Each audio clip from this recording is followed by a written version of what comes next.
for South Wales. Further north, drier conditions, blustery showers in the far northwest, but we'll see some clearer spells over northern England, parts of Scotland. That will allow temperatures to drop, actually. Could even be a touch of frosted rural areas, but with all the cloud and the rain across the southeast, a very mild night here. A wet start across parts of eastern England to tomorrow, but pretty quickly that should be out of the way, and then most places looking dry and bright on Tuesday. A few showers for North Wales, northwest England, plenty of showers across the highlands of Scotland, snow on the hills and gusty winds here, but elsewhere the winds lighter than today, a bit of sunshine, feeling pleasant enough. Temperatures a touch above average, lower than today, but obviously much higher than they were for most of last week, still getting up to 9 to 11 Celsius. Through Tuesday evening, I think we'll see one or two showers continuing, certainly heavy ones across the northwest of Scotland. But then later on through the night, we're looking at some more wet weather pushing in across England, Wales, perhaps southern Scotland too. Some uncertainty about when that will clear, but it should scoot away from eastern parts of England during Wednesday.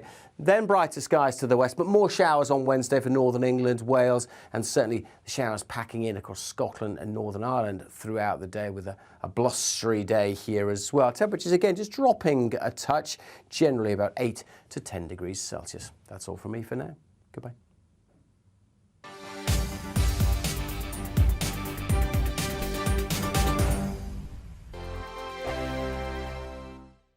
Monday to Thursday, 9 p.m. till 11 p.m. Join me, Dan Wootton. I'll bring you the sharpest takes and hottest debates. Do you not believe in prison? I don't believe in prisons. I'm completely stunned. I guarantee you there'll be no spin, no bias, no censorship. I actually was personally quite offended by it. And no reason to go to bed. So I guess they've always been quite woke. That's Dan Wootton tonight on TV, radio and online. Monday to Thursday from 9 p.m. till 11 p.m. on GB News. The People's Channel, Britain's news channel. Every morning from 6 o'clock, we'll wake you up with GB News Breakfast with all the stories you didn't know from the night before. So whether it's serious news, entertainment or your own views from all over our great nation, we're here to kick off your day with a smile. The national media should be reflecting and reporting what's happening here. You will notice the northwestern accents. Whether you're with us on TV, radio or online, every morning it's breakfast from 6 a.m. Hope you can join us. Join me every Sunday at 6 p.m. for Gloria Meets. In exclusive interviews, I'll be finding out who our politicians really are and what they really think. It's something that you would never want anyone to suffer. I didn't know what channels there were. I didn't think I'd be believed. I must have weighed about 7 stone and I'm 5'8". My instincts was to sort of cover this up. I mean, clearly that was a mistake. Join me every Sunday at 6 p.m. on GB News, the People's Channel, Britain's news channel.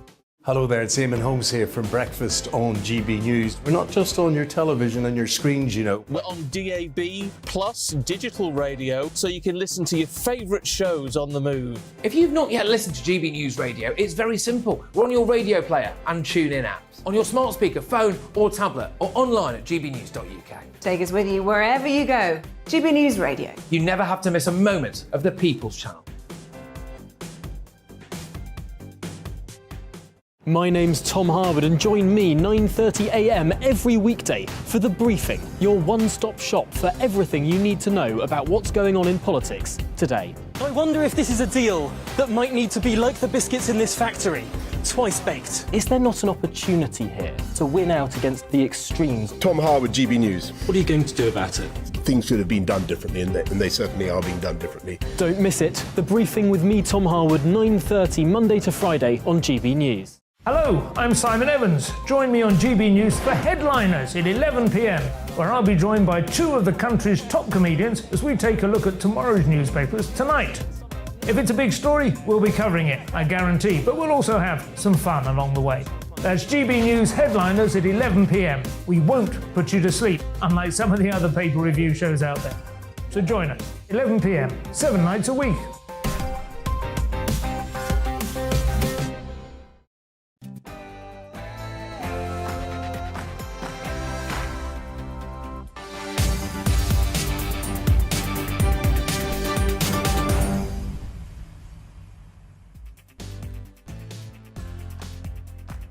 Now, I don't know about you, but I actually feel remarkably good today. I think I'm finally getting in that Christmas spirit. But yes, let's crack on with the news, shall we? Enough about me. Coming up, Rwanda is back on the table. Another week, another strike. And does free speech ever really go too far? This afternoon, we will hear from the Home Secretary, who says that she's committed to making the plan to send migrants to Rwanda, well, get off the ground. And she will address MPs in the House of Commons. Just an FYI, this was supposed to have already happened about half an hour ago. It's been delayed. It might be delayed again. But fingers crossed, you and I will have the pleasure of Suella Braverman's dulcet tones at some point in the next 3 hours. And this is after the court ruled that government plans to deport asylum seekers to Rwanda are indeed lawful and dismissing several challenges brought against the proposals. We'll bring you that address live as and when it ever happens. Right, we will also bring you a GB News exclusive as the skipper of the fishing boat, which helped rescue dozens of migrants from the English Channel last week, has angrily hit out at UK immigration policy for making the tragedy inevitable. And we wish you a merry strikemas. It made me say that. As mass industrial action continues in the run-up to the big day, today is the turn of driving instructors. How on earth will we survive? Later this week, rail workers will walk out again, and tomorrow we'll see nurses and ambulance staff on Wednesday. The list goes on and on and on. Last night, the Prime Minister accused union boss Mick Lynch of making rail workers and border officials foot soldiers in his class war, claiming that an increasing number of union members want a deal. But do you agree? We'll debate whether or not free speech in the UK ever goes too far. Jeremy Clarkson says that he's horrified to have caused so much hurt, and he'll be more careful in future after backlash about comments that he made about Meghan Markle. But did the former Top Gear presenter actually go too far? I'm sure you've all seen and heard it. Get your thoughts coming in. GBViews at gbnews.uk or tweet me at GBNews. Do you think that flight to Rwanda will actually take off? GBViews at gbnews.uk. But right now, it's your headlines.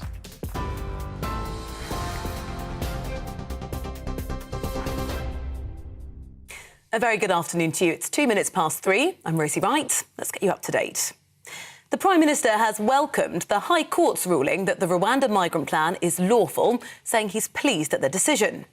The Royal Courts of Justice has ruled that the policy, sending asylum seekers who come to the UK illegally to then claim asylum in Rwanda, is consistent with the International Refugee Convention. The government's faced numerous legal challenges which has so far prevented any flights from taking off. Charities have vowed to appeal today's decision, claiming that the East African nation lacks a fair and efficient asylum system. Rishi Sunak says the Rwanda plan is just one part of tackling illegal migration.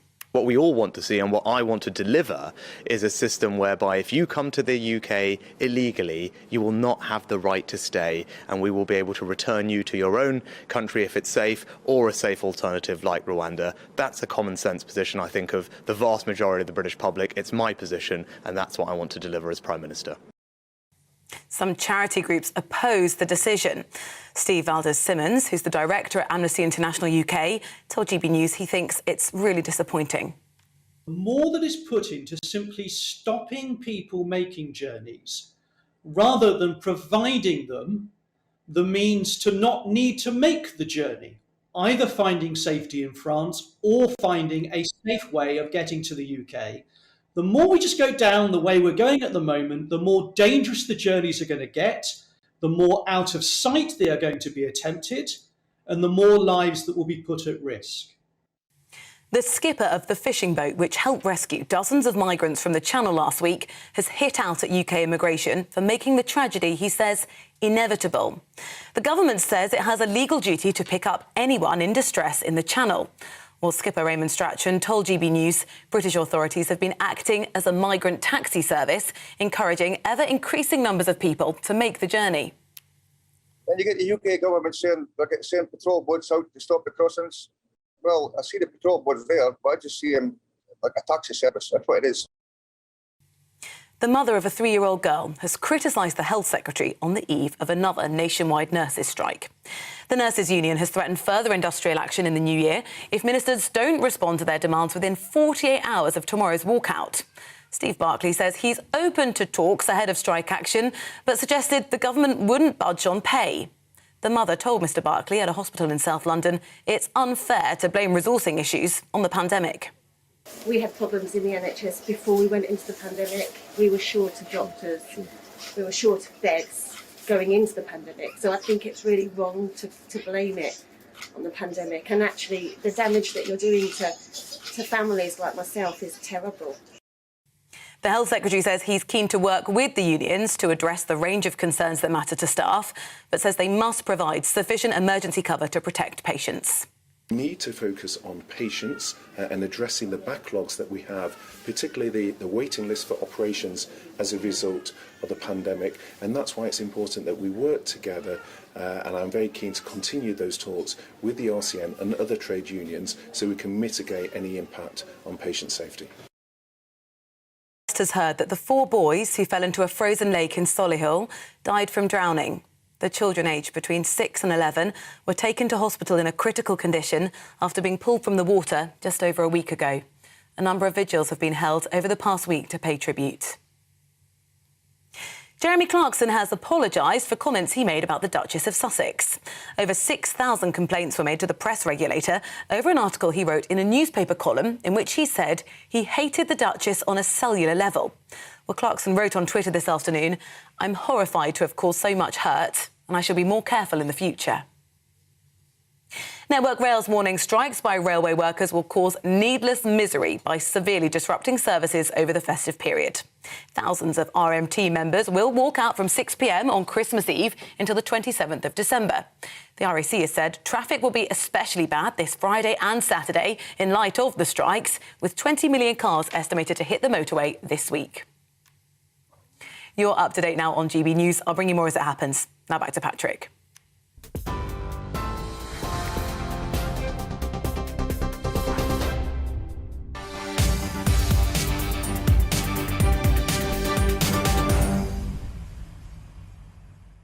Well, welcome aboard, everybody. It's Patrick Christys here on GB News. As you can see, we're going to get stuck into the strikes, but remember to keep those emails coming in on the Rwanda deportation plan being lawful. There you go. Who'd have thunk you? Hey, GBViews at gbnews.uk. Do you think, actually, though, it is going to be a deterrent? Do you think it'll work? Do you think it'll happen? Do you think we need more? All of those views, get them coming in. But let's get cracking, because Downing Street has said that it's not too late for trade unions to call off strike action as the country faces a week of severe disruption to the NHS and other public services. Today, I mean, this is hardly news, is it? Today, driving instructors have walked out in a dispute over pay. All right. Later in the week, it's once again the turn of railway staff, more important. But tomorrow on Wednesday, we'll see widespread disruption to the NHS, the most important, some would say. The Prime Minister, Rishi Sunak, defended the government's approach. He said it's important the government always acts responsibly. Earlier, the Health Secretary, Steve Barclay, was confronted by a mother of a 3-year-old girl with cystic fibrosis during a visit to a London hospital earlier. Here's what she had to say, if you've not already seen it. We had problems in the NHS before we went into the pandemic. We were short of doctors, we were short of beds going into the pandemic. So I think it's really wrong to blame it on the pandemic. And actually, the damage that you're doing to families like myself is terrible. Yes, OK, so she's had her say there. Fair enough. She's perfectly entitled to it, of course. Now, Sarah Pennington-Auld was the lady that you've just seen there, and she's been speaking after the encounter, so a little bit of reaction to her initial comments. The NHS is firefighting at the moment. They're having to deal with the acute and the immediate that's coming through their door. Not on a whole, that's very general, you know. But then there's people like my daughter with conditions that not treating them can have serious consequences. That used to be a priority, that would used to also be prioritised, and, you know, they're not getting through the door unless there's lots of negotiations and hard work going on. So she did get through the door. So I was pleased that I was a voice for her and other members of the cystic fibrosis community, and I was pleased that I was able to reiterate just what an incredible job our NHS staff are doing, because they are doing an incredible job under really tough circumstances.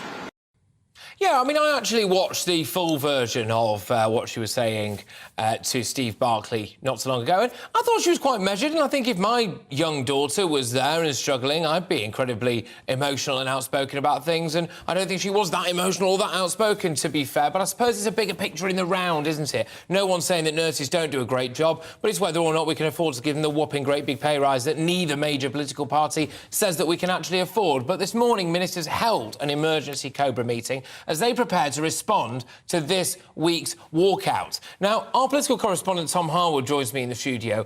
with the latest on this. Tom, just quickly before we talk about nurses and about railway workers, I believe you are learning to drive.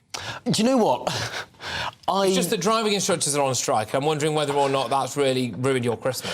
Well, I haven't yet started learning to drive. I know this is the ridiculous thing, right, about living in central metropolitan areas all the time. The place I live doesn't even have parking spaces, so it's a bit of a way off. But no, what a way to introduce the conversation. Just on that, I mean, my driving instructor was great, and the person who did my exam completely ignored the fact that I went down a one-way street and didn't pull over in a safe area when he told me to. Can I ask where you did it? Yeah, Macclesfield. I'll make some notes. Crack on, get involved. Anyway, right, on to the nurses' strikes. What's the latest? Well, this is going ahead. There is no way. The government can say what it wants, and they have been saying, please call it off last minute. They're not going to call it off. It's going ahead. We are set in for a really bumpy period over this week, and indeed it could be that this stretches on into the new year as well. That's what I think the government is more focused on. We've heard a lot about the potential legislation that may well be brought forward for minimum service requirements, not just initially as we thought on the railways, but this could be applied to other areas as well. But there's no way that legislation comes about this week. Parliament sits today and tomorrow, and then they're in recess until the 7th of January. And then after that point, there could be the process for legislation, but it takes time. Yeah, but the thing is as well, it doesn't solve the problem of recruitment and retention. In fact, some would argue that it makes it even worse. If nurses are deciding that they are in such a state at the moment that they have to strike, it's also important to say that when people look at the strike action now, it can make it seem as though every single nurse in the country has decided to down tools. That is simply not the case. The Royal College of Nursing represents, I think it's about 100,000 nurses, and the way that they calculated the result of their ballot was done essentially by district, by hospital trust, and not a straightforward 50-50 vote, more of an aggregated vote. So realistically, it's not like every single nurse wants to go on strike, but enough of them do, and that's important to know. But just sitting there and reducing their legal ability to strike doesn't make it any easier to solve the recruitment crisis, does it? No, it doesn't. And also, this is a crisis that is really born of so many different factors. We've got an ageing population. We've got a population that thankfully is living longer, as well as more people approaching the age where they might require these services more, which means, and here's a really remarkable set of statistics. At the turn of the last decade, 2010... This better be remarkable now. 2010 to 2011, the funding that the NHS received, that the health service in the United Kingdom received, £130.2 billion a year. Right, yes, I'm with you. 2010-11. Do you know what it is this year? Well, I do, because I read your tweet, but carry on. £180.2 billion, inflation-adjusted, real terms. That's 40% more money. In real terms? In real terms, 40% more money going into the NHS now than at the start of the last decade. And yet it doesn't feel like it. No. Waiting times are up. The number of nurses and indeed number of doctors are up as well, but it feels like they're much more stretched than before. And to that extent, when we're looking at all of these different questions of funding and how much money is put into the thing, billions upon billions, tens of billions upon tens of billions of pounds have been put into the NHS. It's well above the OECD average for health systems funding now. And that wasn't always the case in the past, but it certainly is now. And so we have to really start looking at the question about how is this money being spent? For example... Well, where is it being spent? This is the thing, and now, you know, we have things like the Charity Commission, and they are looking into various different things. Fingers crossed they do look into sister space at some point, but I won't take us down that rabbit hole. But when you look at them, you know, do we actually really need now more analysis, easy for me to say, of exactly where this money is going? Because when you look at it, a 39%, 40% real terms funding increase for the NHS. And their nurses have had a couple of pay rises in a couple of years. I get that they're nowhere near in line with inflation, but that's c'est la vie, unfortunately, in my opinion. So actually, realistically now, though, there are a lot of people hiding in the NHS, knowing that they're spending this money poorly, and it's being blamed on the government. Well, it's fascinating, because sometimes some of the least sort of publicly sellable things are some of the things that may well fix it. Now, I could very easily sit here and say there are too many middle managers in the NHS. Director for lived experiences. But to some extent, some people argue that it's precisely the opposite. You couldn't run, for example, a supermarket without managers telling people where they go, right? OK. If you have an NHS that is over-reliant on lots of nurses and lots of doctors, but no one telling them where they're best suited to go, then you have the doctors, ward, preferably. You have doctors filling in forms rather than dealing with patients. So perhaps you do need some more backroom staff. Another thing, since 2014, the capital budget of the NHS, this is investments in machinery and stuff, that's been raided to fund extra nursing places. Now, that doesn't make much sense if these nurses don't have the equipment that would make their jobs easier. There's lots of different things about the way it's run, and so often that ties into the electoral side of things, the politicisation of this organisation. Yeah, absolutely. Well, we're about to buckle up, Tom. Thank you very much, by the way. Tom Harwood there, our political reporter. But we're about to buckle up tomorrow to yet another nurses' strike. I don't know if any of this has affected you. Supposedly, anyway, around 60,000 routine operations and appointments were cancelled during the first one on the 15th of December. It's hard to keep up, isn't it? I suspect the bigger one, and maybe the more emotive one, actually is not going to be about the nurses. It's going to be about the ambulance workers. So you end up with, obviously, paramedics, yes, OK, but call handlers, etc. That, I believe, someone wants Tom, that, I believe, is, I think it's on Wednesday, isn't it? It's hard for me to keep up. Sorry, it's on Wednesday, that one. I think that's going to be even tricky, because I think that's a direct one. If you're already in hospital and you think the quality of your care is maybe already slightly on the turn, that's one thing. It's terrible, but that is one thing. But if you are in urgent, agonising need, like, or a relative of yours is, and they've just fallen down the stairs and you can't get an ambulance, I think that's going to have more of an impact. But anyway, there we go. GBnews.uk. We'll return to that. But right now, I'm going to tackle a big topic, a big story that I know a lot of you care deeply, deeply around. People like me have been sitting here interviewing loads of people, and they've been saying, oh, this Rwanda scheme is unlawful. It's illegal. Well, I'll have a bit of that, because it's not unlawful at all, by the sounds of it. Anyway, the Home Secretary, Suella Braverman, says that she is committed to making this plan to send migrants to Rwanda work, and that is after the High Court ruled, hey, that the policy is indeed lawful. Now it's just all the practical implications that we need to get our heads around, but the controversial plan has been labelled unworkable by Shadow Home Secretary Yvette Cooper. So it was unlawful, now it's not unlawful, it's unworkable. Anyway, she claimed that it was unethical and extortionately expensive. She's expected to speak to MPs very shortly in the House of Commons. We'll bring you that live. But just over an hour ago, Rishi Sunak responded to the High Court's ruling, claiming it's a common-sense decision. Well, I welcome the decision of the court today. We've always maintained that our Rwanda policy is lawful. I'm pleased that was confirmed today. And this is just one part of our plan to tackle illegal migration. Last week, I set out a very comprehensive approach to stopping the boats from coming to the UK. It's not going to be easy, and we're not going to be able to do it overnight, but I'm confident that with the steps I laid out last week, we really can get to grips with illegal migration, because I think what we all want to see and what I want to deliver is a system whereby if you come to the UK illegally, you will not have the right to stay, and we will be able to return you to your own country if it's safe, or a safe alternative like Rwanda. That's a common sense position, I think, of the vast majority of the British public. It's my position, and that's what I want to deliver as Prime Minister.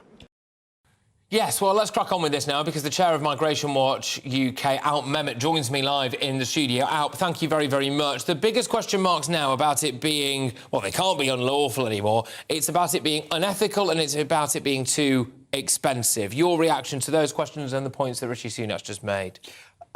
Nonsense. Right. Why is it somehow unethical to send people to a safe country, if they're fleeing war? And give them money in their pockets and help them on their way. It's a safe country, and indeed Rwanda has been taking thousands and thousands of others with the help of the United Nations High Commissioner for Refugees. So it's not something out of the ordinary, and I think that the sooner the government, in light of this decision today from the High Court, the sooner the government gets going and revives the Rwanda scheme, the better. Yes. Is there a slight problem, which is that not that many people are going to be able to be sent to Rwanda? Now, my thing with this is we had the tragic deaths of the migrants in the Channel earlier on last week. We had one about a year ago as well. And the possibility of drowning in freezing cold waters in the busiest shipping lane in the world is not enough of a deterrent, clearly, to stop people taking this journey. Why would the possibility that some of you might be sent to Rwanda? Well, I've said to you, actually, Patrick, I recall saying that Rwanda was not the final magic wand. It isn't. It's got to be part of the solution, though. And what is new is what we've just heard Rishi Sunak say. And that he has said that he's committed to dealing with this issue. That's new. That's different. When Boris Johnson said in 2019, yes, if you arrive here illegally, you'll be sent back, he didn't mean it. And not only that, but every time Priti Patel did something, Boris Johnson, frankly, was nowhere to be seen. Finally, for now anyway, number 10 seems to be committed, and that's a big. And I suppose we could say as well, this paves the way for other similar schemes to be definitely lawful as well, so we don't end up with these ridiculous, protracted issues where things are being dragged through the court. So let's say we struck up a deal with another country that was on a par with Rwanda, then there would be next to no point with all these lefty lawyers trying to drag it through the courts because it would already be deemed, in principle, to be lawful. So we can maybe crack on. But Rishi Sunak has got to clear this asylum backlog by basically this time next year. Otherwise, in my view, he's out of a job because he said he would do it, OK? Will this go some way to actually doing that? Because that's a lot of planes. I don't think it makes the blindest bit of difference, frankly, whether the Rwanda scheme is revived or as to whether that happens and we get the queue, the backlog down. My feeling is that is a bit of a red herring, frankly. Of course, we've got to deal with them quickly, and that is part of the deal, I think, that we deal with those people who are coming here illegally quickly and then act. That isn't what's happening. No. With regard to the 130,000, 140,000 who are in the queue, who are in the backlog, frankly, it should take as long as it needs to take in order to do it properly. I'm not in favour of a box-ticking exercise simply because they've asked for asylum and they've been waiting for a while you think to say, OK, you can stay. Just very last thing, very quickly. You think now, though, that genuinely this government does actually really want to get this sorted? Because for a lot of time, I think they've been just moving, rearranging the decking on the Titanic. Oh, we're going to use hotels. Oh, we're going to clear them out of Manston. Oh, we're going to put them in holiday camps, and just paying lip service to the idea that the Conservative Party actually gives two hoots about cracking down on illegal immigration. Now you actually think that's changed? I do think that's changed. Right. The main reason is that an election is only 2 years Well, it'd be nice if they had some conviction other than that. And I do actually believe Rishi Sunak when he says he's committed to dealing with this. And Suella Braverman is also a different kettle of fish as well. She is. So all in all, things have changed. Whether it's the solution, we'll have to wait. Well, and then they can maybe crack on and deal with net migration. But there we go. That's even more important, actually, Patrick. But I'll come back another day and talk about that, if I may. You will, absolutely, 100%, Al. Can't get enough of you. Thank you very much, Al Mehmet there, who is the chair of Migration Watch UK, reacting to that news. And we're going to be hopefully hearing from Suella Braverman and presumably a counterpart as well, Yvette Cooper, live on this show. As I said, it was supposed to be about half an hour ago, but, you know, oh, well, they delayed it. So it means that we get the gold. So we'll be hearing from them a little bit later in the show, live in the House of Commons. They go toe-to-toe on the fact that now Rwanda is legal, people. Right, but the news comes as the skipper of the fishing boat, which helped rescue dozens of migrants from the English Channel last week, has angrily hit out at UK immigration policy for making the tragedy, in his views anyway, inevitable. In his first full interview since that tragedy, Raymond Strachan told GB News that British authorities have been acting as a migrant taxi service, encouraging ever-increasing numbers of people to make the journey. We've been saying it a lot. I get emails on this all the time, gbviews@gbnews.uk, which is that as long as we're essentially running an Uber service for illegal immigrants, they will keep coming. And unfortunately, that makes it more likely that people will die what we can all imagine must be a horrible death in the Channel. But our Home and Security Editor, Mark White, has also obtained more exclusive images of Wednesday's rescue operation. Look, bit of a warning. Clearly, this might contain things that you would find difficult to watch, but we're all grown-ups here. Let's crack on. Out in the pitch black of the English Channel, the sound of panicked cries for help. The six-man crew of the scallop boat Arcturus rush to help as they come alongside the stricken migrant boat. These images are deeply disturbing, but they highlight the very real dangers for these flimsy vessels and the quick thinking and bravery of local fishermen turned rescuers. If we wasn't there, probably 45 people dead without any trace. Nobody was knowing they was there. I looked over the side, there was about 5 or 6 migrants hanging off the side of the boat. For Raymond's crew, it was their training and instinct to help that kicked in. It's not an easy task to try to pull a panicking person out of the water when they're fully clothed, soaking wet. When the other migrants in the dinghy seen they was getting rescued, they started swimming towards the boat. There was, Raymond says, huge relief when the lifeboats and Coast Guard helicopters reached the scene.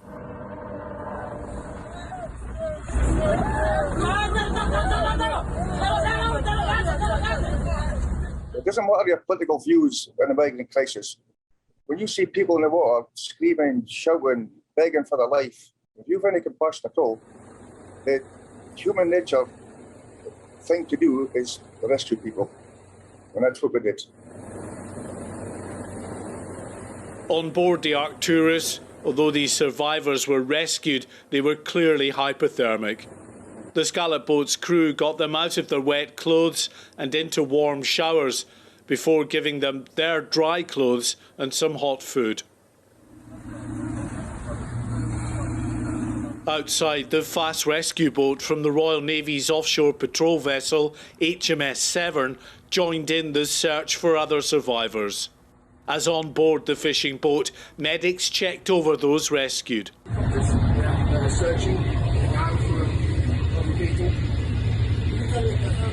Raymond Strachan said the events of Wednesday morning were inevitable. Like all local fishing crews, they regularly see migrant boats and often have to help.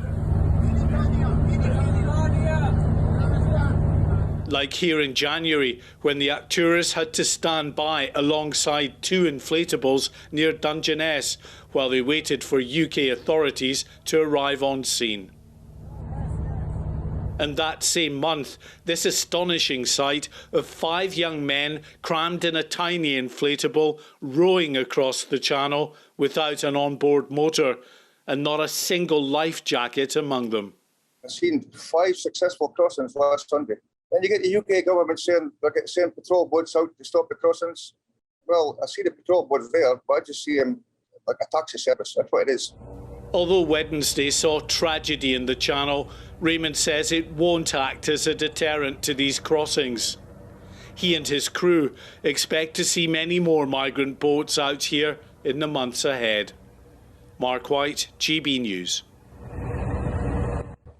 Yes, well, there we go. OK, that was a little hark back to the tragedy of last week. Today's update, and we're going to be getting a statement from Suella Braverman in the Commons, supposedly any minute, but we'll have to wait and see.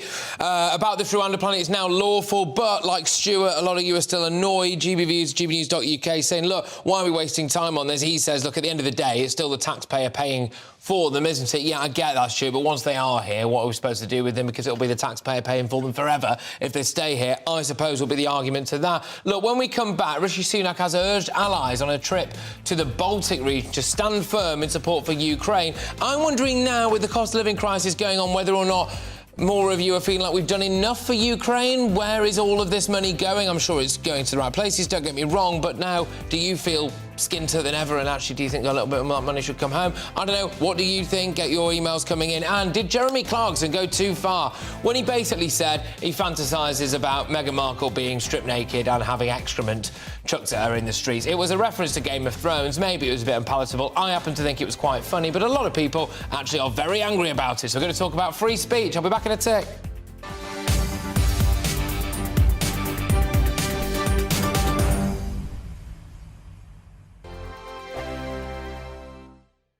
Monday to Thursday, 9 p.m. till 11 p.m. Join me, Dan Wootton. I'll bring you the sharpest takes and hottest debates. Do you not believe in prison? I don't believe in prison. I'm completely stunned. I guarantee you there'll be no spin, no bias, no censorship. I actually was personally quite offended by it.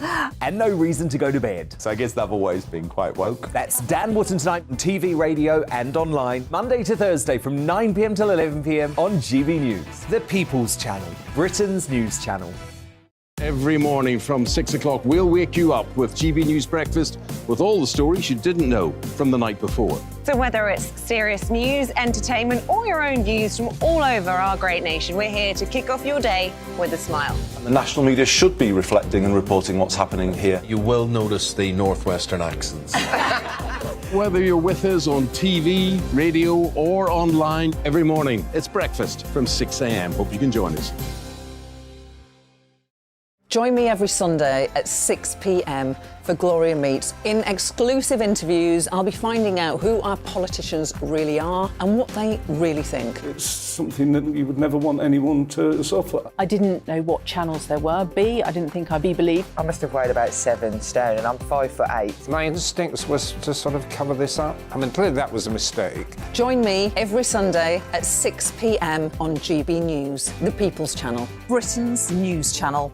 Hello there, it's Eamon Holmes here from Breakfast on GB News. We're not just on your television and your screens, you know. We're on DAB plus digital radio, so you can listen to your favourite shows on the move. If you've not yet listened to GB News Radio, it's very simple. We're on your radio player and tune-in apps, on your smart speaker, phone or tablet, or online at gbnews.uk. Take us with you wherever you go. GB News Radio. You never have to miss a moment of the People's Channel. My name's Tom Harwood and join me 9:30 a.m. every weekday for The Briefing, your one-stop shop for everything you need to know about what's going on in politics today. I wonder if this is a deal that might need to be like the biscuits in this factory, twice baked. Is there not an opportunity here to win out against the extremes? Tom Harwood, GB News. What are you going to do about it? Things should have been done differently, and they certainly are being done differently. Don't miss it. The Briefing with me, Tom Harwood, 9:30 Monday to Friday on GB News. Hello, I'm Simon Evans. Join me on GB News for Headliners at 11 p.m, where I'll be joined by two of the country's top comedians as we take a look at tomorrow's newspapers tonight. If it's a big story, we'll be covering it, I guarantee, but we'll also have some fun along the way. That's GB News Headliners at 11 p.m. We won't put you to sleep, unlike some of the other paper review shows out there. So join us, 11 p.m, 7 nights a week.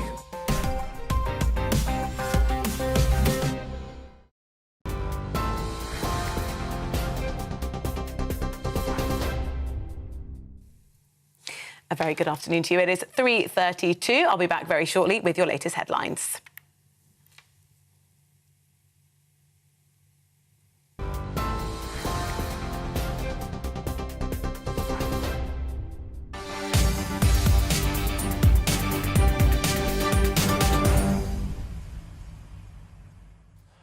Not a lot going on in the news today. Right, Rishi Sunak praised the Joint Expeditionary Force's support of Ukraine as heartening in a meeting with Latvia's Prime Minister. Speaking of the start of bilateral talks in Riga, Sunak told the Latvian Prime Minister to have a group of partners and allies who think so alike on these incredibly important questions of our connected security and then are backing up those sentiments with action.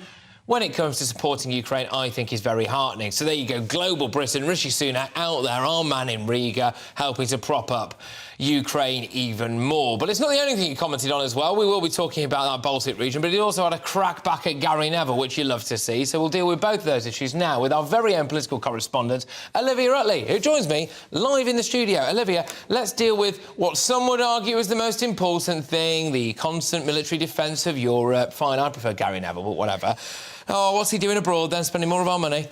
Yes, so he's meeting these leaders from the Baltic states. He's showing himself to be, you know, the leader on this war in Ukraine. Behind the scenes, things might not be quite as they look. There was a very interesting report, I think it was the BBC actually, reporting that Rishi Sunak's being a lot more cautious with his support for Ukraine than Boris Johnson was, and he's requested a Goldman Sachs-style dashboard on how our money is being used in Ukraine. Ah. Yeah, very interesting. What is it? Can I just ask, sorry, what is a Goldman Sachs-style dashboard? Well, I haven't seen a photo, but I was Right. imagining something like, you know, how we're doing, how Charts, graphs, dials, things that look important. Okay. Things that look important and impressive. And he wants to be constantly monitoring what we're using, how our money and how our missiles are being used in Ukraine to check whether we're getting value for money.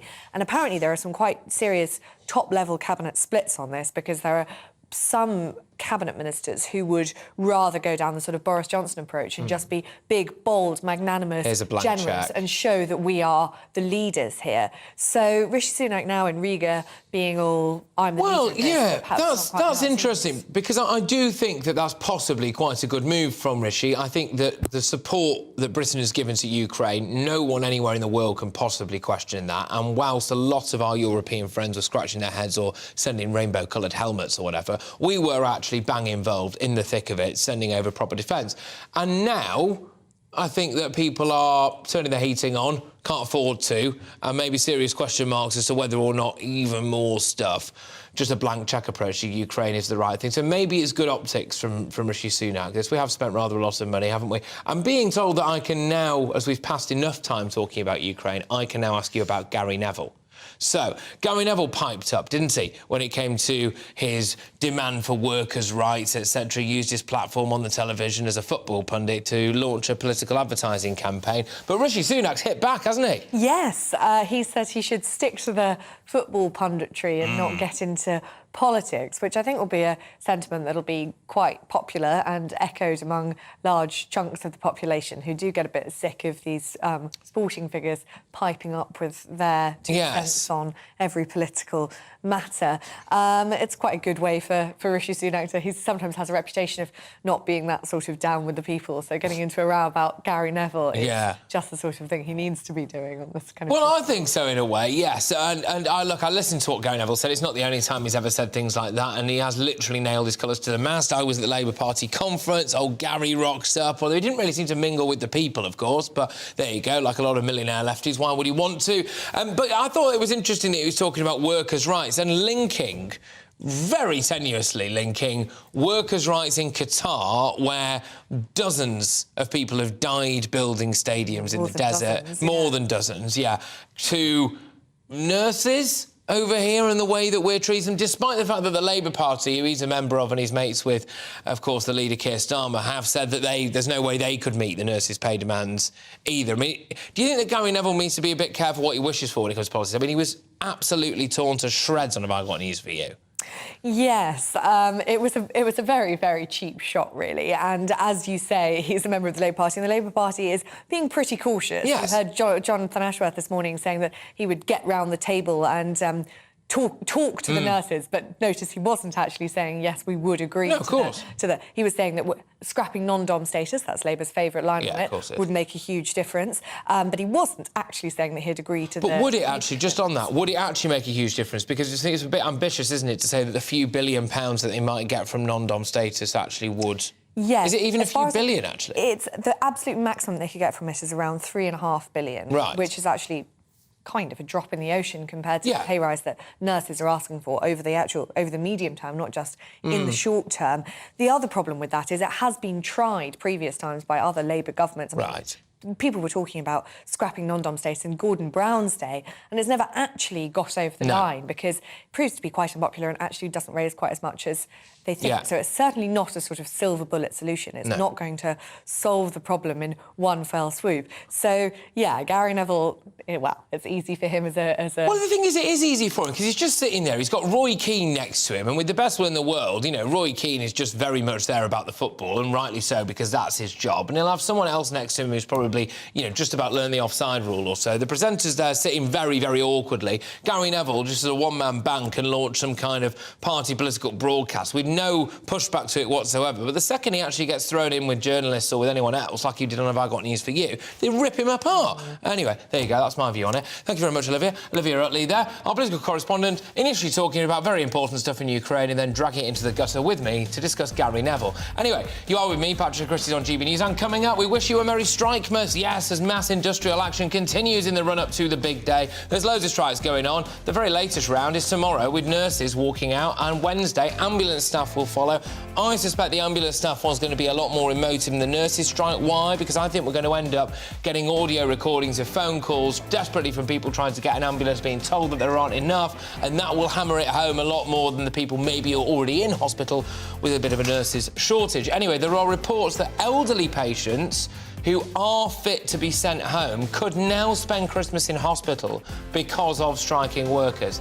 Is that fair? No, I don't think so. And Jeremy Clarkson has faced a backlash for comments that he made about the Duchess of Sussex, with his own daughter even speaking out against him. Although, to be fair, I think this is the daughter that he massively threw under the bus in one of his books earlier on. He said something, I think, a little bit fruity about her weight, which as a father is a little bit mean, Jeremy, if you ask me. But this afternoon he's claimed that he'd be more careful in future. What does it mean for free speech? Personally, I read the column. I thought it was tremendous value. It was mean, it was nasty, but I thought it was funny. And that's why I took it, I read it, I closed the tab, I moved on. I did not call for it to be cancelled, but there we go. I'll be back in a moment.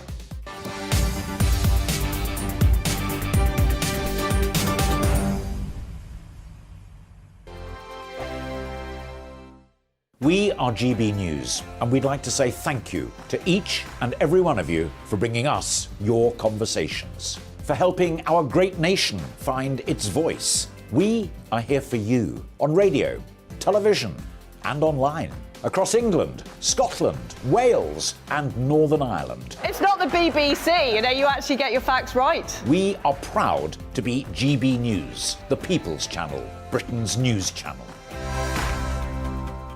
Hi there, it's Stephen and Anne. At breakfast from 6 a.m, you'll always be caught up with everything you need to know, the latest headlines, opinions and debates. We'll bring you the good news and the bad, but most of all, we're here for you. Remember, send in your views and let us know what you would like us to talk about. That's because we're your news channel. And every morning at 6 a.m, it's breakfast on GB News.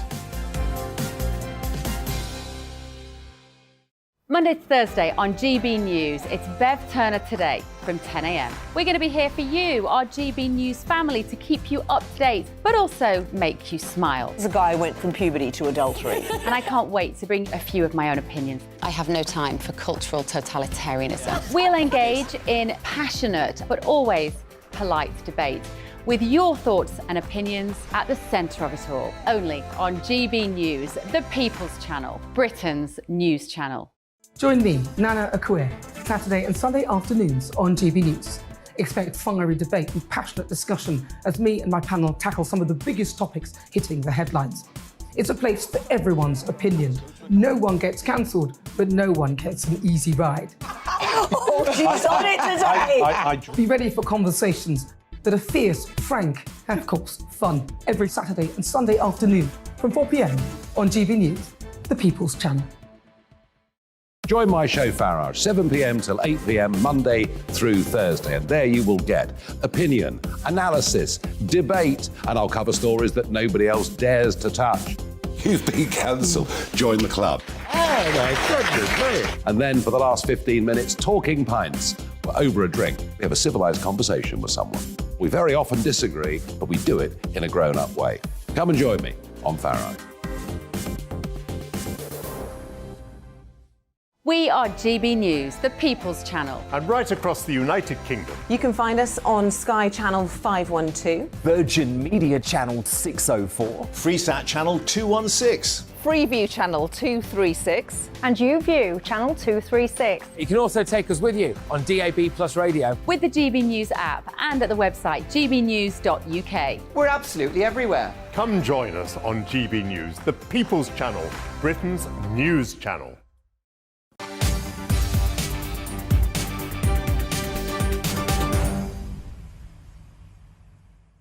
OK, it's back to the strike action now, and we are set to see this week, ahead of Christmas and Christmas Eve, a load of NHS providers saying the NHS is facing an incredibly challenging and disrupted week. Saffron Cordy has urged the government and unions to come to an agreement on pay. She said that the nurses' strike on Tuesday and one by ambulance workers on Wednesday would have a huge impact on patients. Obviously, of course it would. If it didn't, you would question what they were all doing to begin with, wouldn't you? But the warning seemed to be justified too.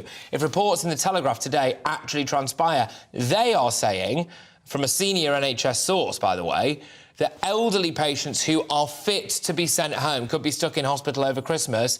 Now, we talk a lot about operations being cancelled, delays to operations. I've had a lot of people get in touch. Actually, today, one particular chap in the inbox said he's been waiting yonks and had months and months and months to have some bones in his ankle either replaced or jigged around or whatever it is, and now that's been cancelled again. So we talk about it in that sense, don't we? But actually, yet again, maybe we forget about the elderly too much, and you're going to end up with a load of old people, dare I say it, if they were from care homes or assisted living who maybe were shut away for the last couple of Christmases. Now they could be free, they're fit, they've been in hospital, and now they're fit to go, and they can't be taken out, apparently anyway, because of these NHS walkouts. But maybe that's what taxis are for. But you heard that right. Elderly patients who are fit to be in their own homes this Christmas could be stopped from spending the most wonderful time of year with their families because NHS staff are striking over their pay. Health and Social Affairs editor at the Sunday Express, Lucy Johnson, joins me now. Lucy, lots for us to get stuck into here. Let's focus on the elderly initially. Why would they not be able to leave hospital? Look, just forgive me for playing devil's advocate here, but, like, can't their son or daughter come and pick them up, you know? Well, they're not able to leave hospital because they have, most of them, a lot of them are very unwell. They've either got dementia or they're disabled. They don't have a package of care that's safe for them to go to in the community. And this is not just a problem that's happening now. Up to a third of patients in hospital are fit for discharge, but they can't leave because there's nowhere for them to go that's deemed safe. And that's actually risen over the past year or so by about 60%. So the problem has become even worse. And it's just explain that to me again. Sorry, Lucy, but as you know by now, I'm a bit thick and I need things explained to me a few times. So did I hear you right there, that a third of patients in hospitals could go, but they haven't got anywhere to go? That seems like it's like the old NHS is like a care home. Well, it's up to a third in certain hospitals. So some hospitals have less, some more, but that's the sort of top figure. And yes, it is tens of thousands of patients, and it has got worse. And there, the staying in hospital is actually really detrimental to an older person. We know that you lose about 5% of body muscle, for every day you spend immobile. Hospitals obviously aren't places for rehab. They're places where you either sit next to your bed or lie in your bed. Your heart is affected, your lungs are affected, the whole body is affected. You're more at risk from infections. You're less likely to ever be independent again if you were independent in the first place. Exactly. Because and do you not think down so quickly? Do you not think it's an added layer of utter lunacy to all of this, Lucy, is that the elderly are probably the people who've been paying into the NHS and paying their taxes longer than anybody else, and then they end up maybe the one time that they actually need it, maybe, you know, poor old Dorothy from number 42 has had a clean bill of health, she's in her mid-80s, she trips and falls down the stairs, breaks it, she needs the NHS once, one time in her life, she's been paying into it, and she won't be able to get an ambulance on Wednesday. Talk to me about that. I feel like I've done the nurses' strike to death, and we kind of know where we stand on that, because the government aren't going to really get back into negotiations with them. Neither major political party is saying that the 19.2% pay rise is workable. We kind of get where we are with that, but with the ambulance strikes, that's kind of like the fresh one, and that's going to take place on Wednesday. How much of an impact is that going to have? More than the nurses, do you think? Well, it's horrendous. And I actually got just been in touch with a paramedic now who's saying that all the time they are seeing people arrive at hospital, either the one just came through today, I just got a message from a paramedic, a son was cradling his dead father who had died en route to hospital because he couldn't get through to 999, had given up waiting. We know that half of 111 calls are now being abandoned. The system has crashed. People are about, I think the Royal College of Emergency Medicine says about 500 patients die every week because of the collapse of the emergency care system. So we're already losing people. With the ambulance strike, it is going to be, I noticed you said earlier, you know, we're going to hear these calls, and they are happening now.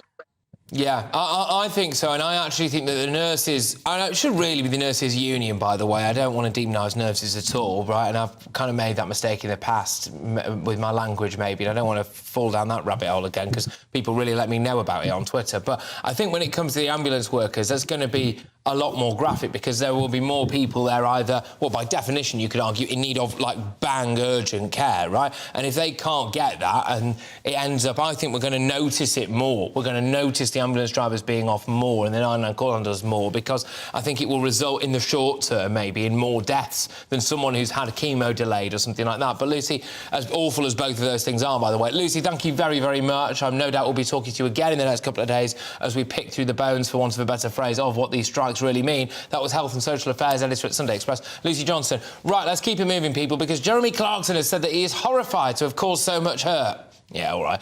After he was criticised for comments that he made in a newspaper column about how he hated the Duchess of Sussex. The former Top Gear presenter said he would be more careful in future after the piece in The Sun attracted widespread condemnation, including from his own daughter, right? So his own daughter has just thrown him under the bus there. In the piece, Clarkson wrote that he dreamed of Meghan being paraded through British towns and publicly shamed, adding that everyone who's my age thinks the same way. The Independent Press Standards Organisation said it received 6,000 complaints. But is this just a case where free speech goes too far? I am joined now by the former editor of The Sun. An added layer of relevance when it comes to this is Kelvin Mackenzie and journalist and broadcaster Sam Dowler. Kelvin, what was so bad about what Jeremy Clarkson said, really? I think the problem is that if you like Clarkson and you like his shtick, you know that that is not a serious idea of parading anybody naked, nor is it serious to throw loads of excrement at her. All it shows is that he couldn't stand her. In fact, he made it clear that he disliked her even more than he disliked Rosie West or the leader in Scotland, which I, by the way, agree with him about. So as far as if you don't like Clarkson's shtick, don't read it in The Sun and don't read it in the Sunday Times. Well, he's vile about almost everybody. Now, the thing he's vile about his own daughter. Go on. Well, he's even vile about Sam. I'll just throw it over to you. Look, I mean, it's interesting, isn't it? We've had a lot of left-wing commentators saying things about, like, people who voted for Brexit need to die, or, elderly relatives, you should kill your elderly relatives if they voted for Brexit and stuff. A little bit less attention to that. Jeremy Clarkson makes a joke about Game of Thrones and he needs to be cancelled. Well, I mean, Jeremy Clarkson has done that rare thing of uniting people who don't like Meghan and people who do like Meghan, which is incredible. He's gone.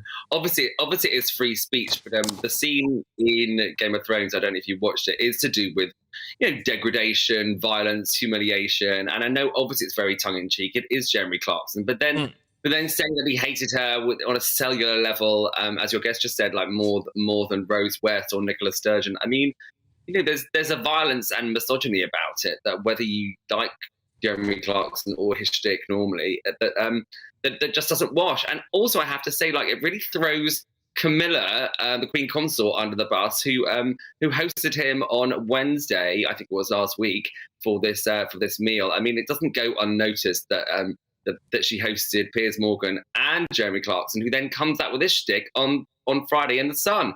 And it plays into exactly what Harry and Meghan have always said. Well, I would... but I would argue... Right, but I would argue, Kelvin, that Jeremy Clarkson has been honest about how he felt. OK, yes, all right, some of it was untasteful, and I do get that, right? I personally read it and thought it was absolutely hilarious, and I stand by that, but, it's not written about me.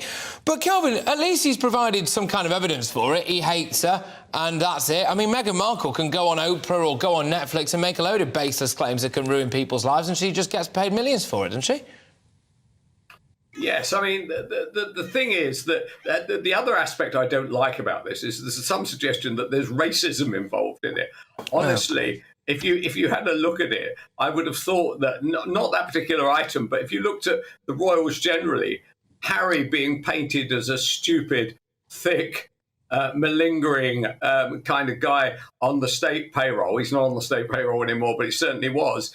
Then actually is far more damaging than anything that Meghan has ever said. Meghan, a glamorous woman who actually was taken to the heart, I thought, of the UK people, and it hasn't worked out. But as far as Clarkson is concerned, I know about overstepping the mark or being blamed for overstepping the mark. I mean, I got fired from The Sun for writing a column saying that Ross Barkley, who of Everton and Chelsea, and now basically not even in Charlton reserves, I might add, right, had was thick, and that I didn't know that he had a Nigerian grandfather. By the way, nobody knew. Nobody at Chelsea knew. I don't even know how many at Everton knew. Okay. This, by the way, this interview will will pile another load of tubload all over me. But that's the way free speech kind of works. Okay. But what's coming to it, there are two aspects that are coming to it. Misogyny has become the word of the moment. Okay. And I absolutely take against that. I do not believe that male columnists are misogynists. Yeah, they do write about it. All right, I get it. For instance, what Camilla Long would write about men. I mean, it is preposterous, but it's a kind of liberal thought process, and I think it's very tough for columnists to write in media. You can write what you like on social media. I mean, the tubload I get poured on me, honestly, makes yes, me you do. laugh. In fact, Kelvin, I'm going to pour a if you're tubload over you if you don't shut up in a minute, because I need to go over to Sam. All right, thank you very much. So, Sam, look, I get that. This is playing into Meghan and Harry's hands, OK?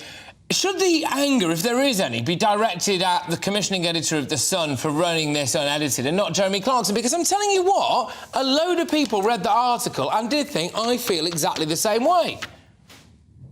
I mean, I know people at The Sun, I know people really well at The Sun. I mean, people would have this would have gone through, numerous pairs of eyes, maybe even Victoria Newson herself before it went actually out.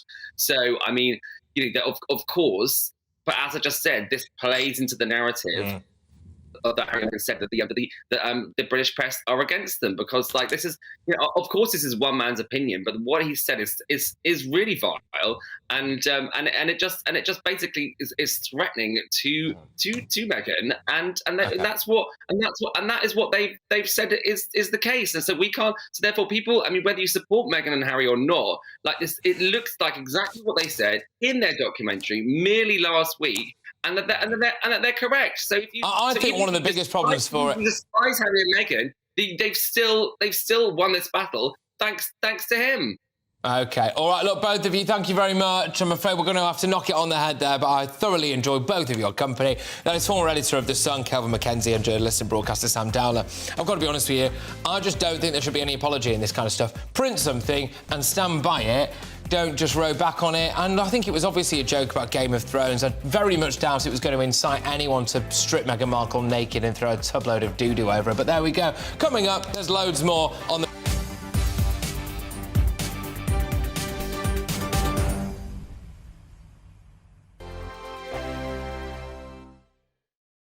Monday to Thursday nights on GB News. At 6, it's Dubes & Co. 7 o'clock, Farage. At 8, join Mark Stein. And at 9, Dan Wootton Tonight, followed by Headliners. On TV, radio and online. This is GB News. Here on GB News Live, we'll be keeping you in the picture, finding out what's happening across the country and finding out why it matters to you. We'll have the facts fast with our team of reporters and specialist correspondents. Wherever it's happening, we'll be there from 12 noon on TV, radio and online. GB News, the People's Channel, Britain's news channel.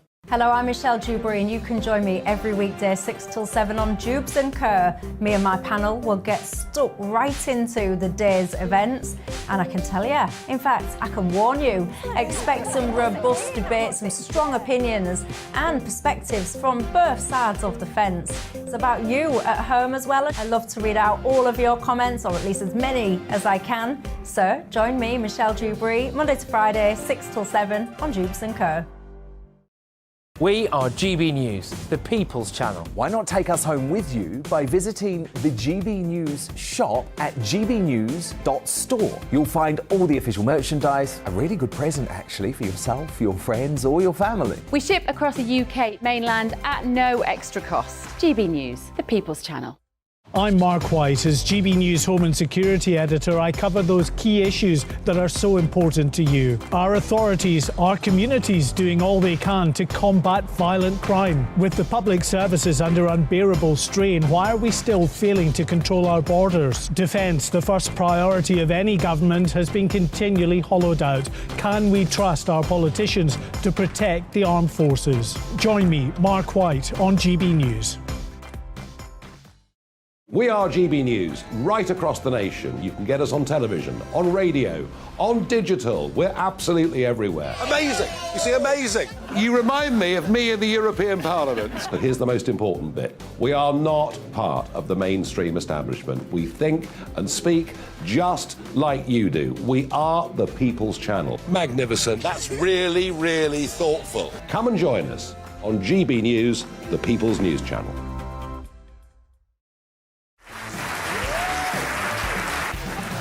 My name is Andrew Doyle. Join me every Sunday evening at 7 p.m. for Free Speech Nation. This is a show where we address current affairs and news stories of the week with the help of two wonderful comedian panellists. I brought in comics because I want to give it a lighter edge, and also they work for less. See you there.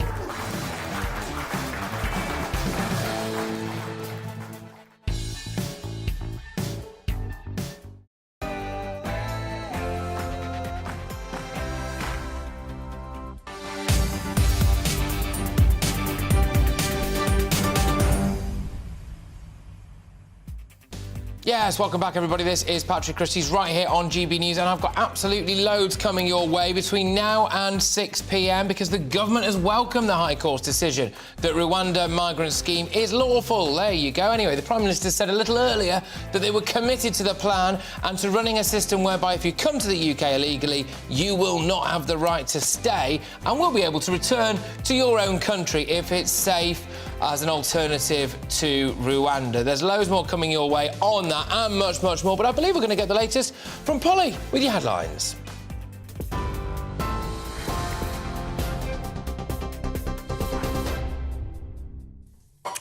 You're with GB News, the latest news headlines this hour, and our top story this evening is, in fact, some breaking news that's coming to us within the last few minutes.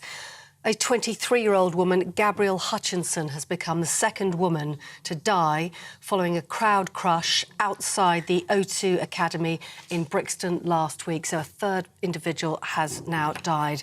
The Metropolitan Police is in a statement saying she was working as part of the security team at the venue at the time.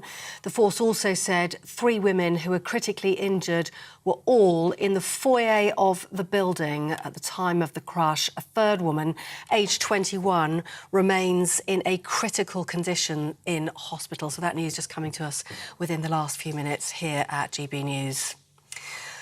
Well, as you were just hearing then from Patrick, the other news that is in our headlines today is that the Prime Minister has welcomed the High Court's ruling that the government's Rwanda plan is lawful, saying he is very pleased with the decision. The Royal Courts of Justice has said the planned policy to send asylum seekers who come to the UK illegally to Rwanda to claim asylum is consistent with the International Refugee Convention. The government has faced legal challenges which have prevented any flights from taking off, and charities have vowed to appeal on today's decision, claiming the East African nation lacks a fair and efficient asylum system. But Rishi Sunak says the Rwanda plan is just one part of tackling illegal migration. What we all want to see and what I want to deliver is a system whereby if you come to the UK illegally, you will not have the right to stay, and we will be able to return you to your own country if it's safe, or a safe alternative like Rwanda. That's a common sense position, I think, of the vast majority of the British public. It's my position, and that's what I want to deliver as Prime Minister. Rishi Sunak.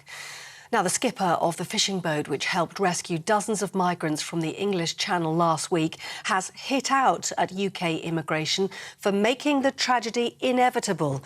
The government says it has a legal duty to pick up anyone in distress in the Channel. Skipper Raymond Strachan told GB News British authorities have been acting as a migrant taxi service, encouraging ever-increasing numbers of people to make the journey. And you get the UK government saying they're getting send patrol boats out to stop the crossings. Well, I see the patrol boats there, but I just see them like a taxi service. That's what it is. Now, the mother of a 3-year-old girl has criticised the Health Secretary on the eve of a nationwide nurses' strike. The Nurses' Union has threatened further industrial action in the new year if ministers don't respond to their demands within 48 hours of tomorrow's walkout. Steve Barclay says he's open to talks with Unite ahead of strike action, but suggested the government won't budge on pay. The mother told Mr Barclay at a hospital in South London it's unfair to blame resourcing issues on the COVID pandemic. We had problems in the NHS before we went into the pandemic. We were short of doctors, we were short of beds going into the pandemic. So I think it's really wrong to blame it on the pandemic. And actually, the damage that you're doing to families like myself is terrible. Meanwhile, the Health Secretary says he's keen to work with the unions to address the range of concerns that matter to staff, but he says they must provide sufficient emergency cover to protect patients. We need to focus on patients and addressing the backlogs that we have, particularly the waiting list for operations as a result of the pandemic. And that's why it's important that we work together, and I'm very keen to continue those talks with the RCN and other trade unions so we can mitigate any impact on patient safety. An inquest has heard the 4 boys who fell into a frozen lake in Solihull died from drowning. The children, aged between 6 and 11 years old, were taken to a hospital in a critical condition after being pulled from the water just over a week ago. A number of vigils have been held over the past week to pay tribute to the little boys who died. Now, Network Rail is warning strikes by railway workers will cause needless misery by severely disrupting services over the festive period. Thousands of RMT members walk out from 6 o'clock on Christmas Eve until the 27th of December. The RAC has said traffic will be especially bad on Friday and Saturday in light of the strikes, with 20 million cars expected to hit the motorways this week. It predicts almost 8 million journeys will be made over the 2 days before Christmas Day. That brings you up to date on GB News. More news as it happens. Now back to Patrick.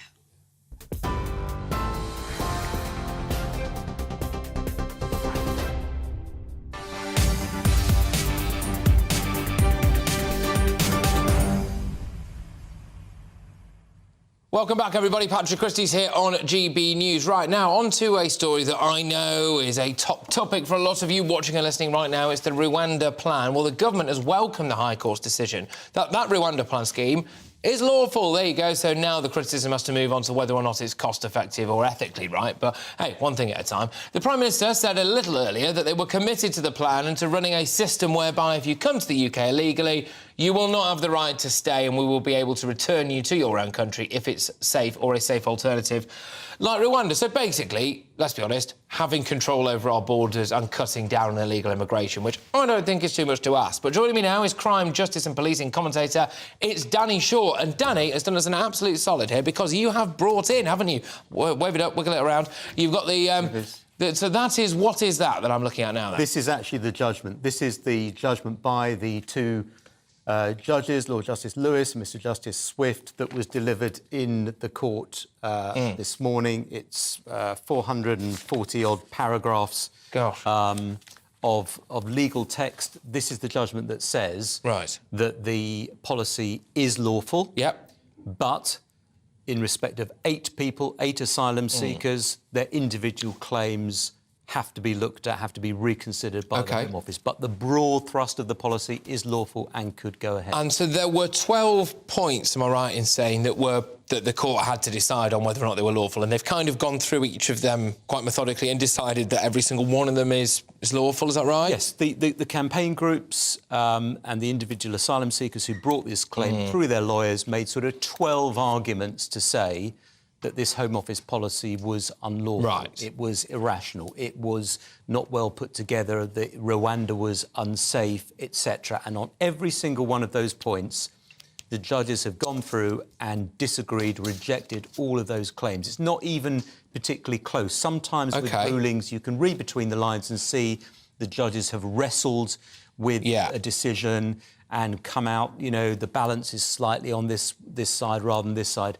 This isn't the case. So this time, clear ruling that the policy is lawful. Well, that's interesting. Now, do you mind, I'm sorry, I know you've had a heck of a lot of reading there, but some of these 12 points, so one of them that you said there about Rwanda being unsafe, they've obviously poo-pooed that idea. They're saying Rwanda is legally a safe country. So that whole human rights argument about Rwanda is dead and buried, as well as the idea of flights not being able to take. Well, what they've said is that the claims that have been put forward to say that it's unsafe, or to say, for example, that for the asylum seekers under this deal it would be unsafe, that's not true. That's not correct, because in essence what they're saying is the deal that has been struck between the UK government and the Rwandan government, they believe that deal, is a commitment by both parties that the rights of asylum seekers will be respected. That's the key thing. They're putting a lot of weight by that deal that's been struck. And so what were a couple of the other key points? And I know a lot of people were saying, well, ethically it's wrong for another country to be processing it. We're outsourcing our processing, etc. Well, one of the other arguments was that the process that's used to decide who goes to Rwanda is unfair. OK. And what the judges are saying is that procedurally it's sound, it's lawful, there's nothing unfair about the process itself in terms of the people will it provides for people to be represented, to make representations, to argue against being sent there. There's nothing intrinsically about the process that's wrong. However, the 8 individuals themselves, they're going to have to go. Those claims need to be... Can I ask a favour of you? Very on point this. Stay right where you are, because we're going live now to the House of Commons, where Home Secretary Suella Braverman is addressing MPs after that High Court ruling ruled that the Rwanda plan was legal. Let's take the comments. For decades, they were told that this was immoral and that their concerns and opinions didn't matter. Even today, we see from certain quarters an unhealthy contempt for anyone who wants controlled migration. Such an attitude is unhelpful, Mr. Speaker. Moreover, it's fanciful. We do not have infinite capacity. Already, we are struggling to accommodate new arrivals, meaning we spend millions every day in hotel bills alone. We cannot tolerate people coming here illegally. It is not legitimate to leave a safe country like France to seek asylum in the United Kingdom. And we have to break the business model of the people smuggling gangs. Their trade in human cargo is evil and lethal, as we were tragically reminded very recently. There is a global migration crisis, and it requires international solutions.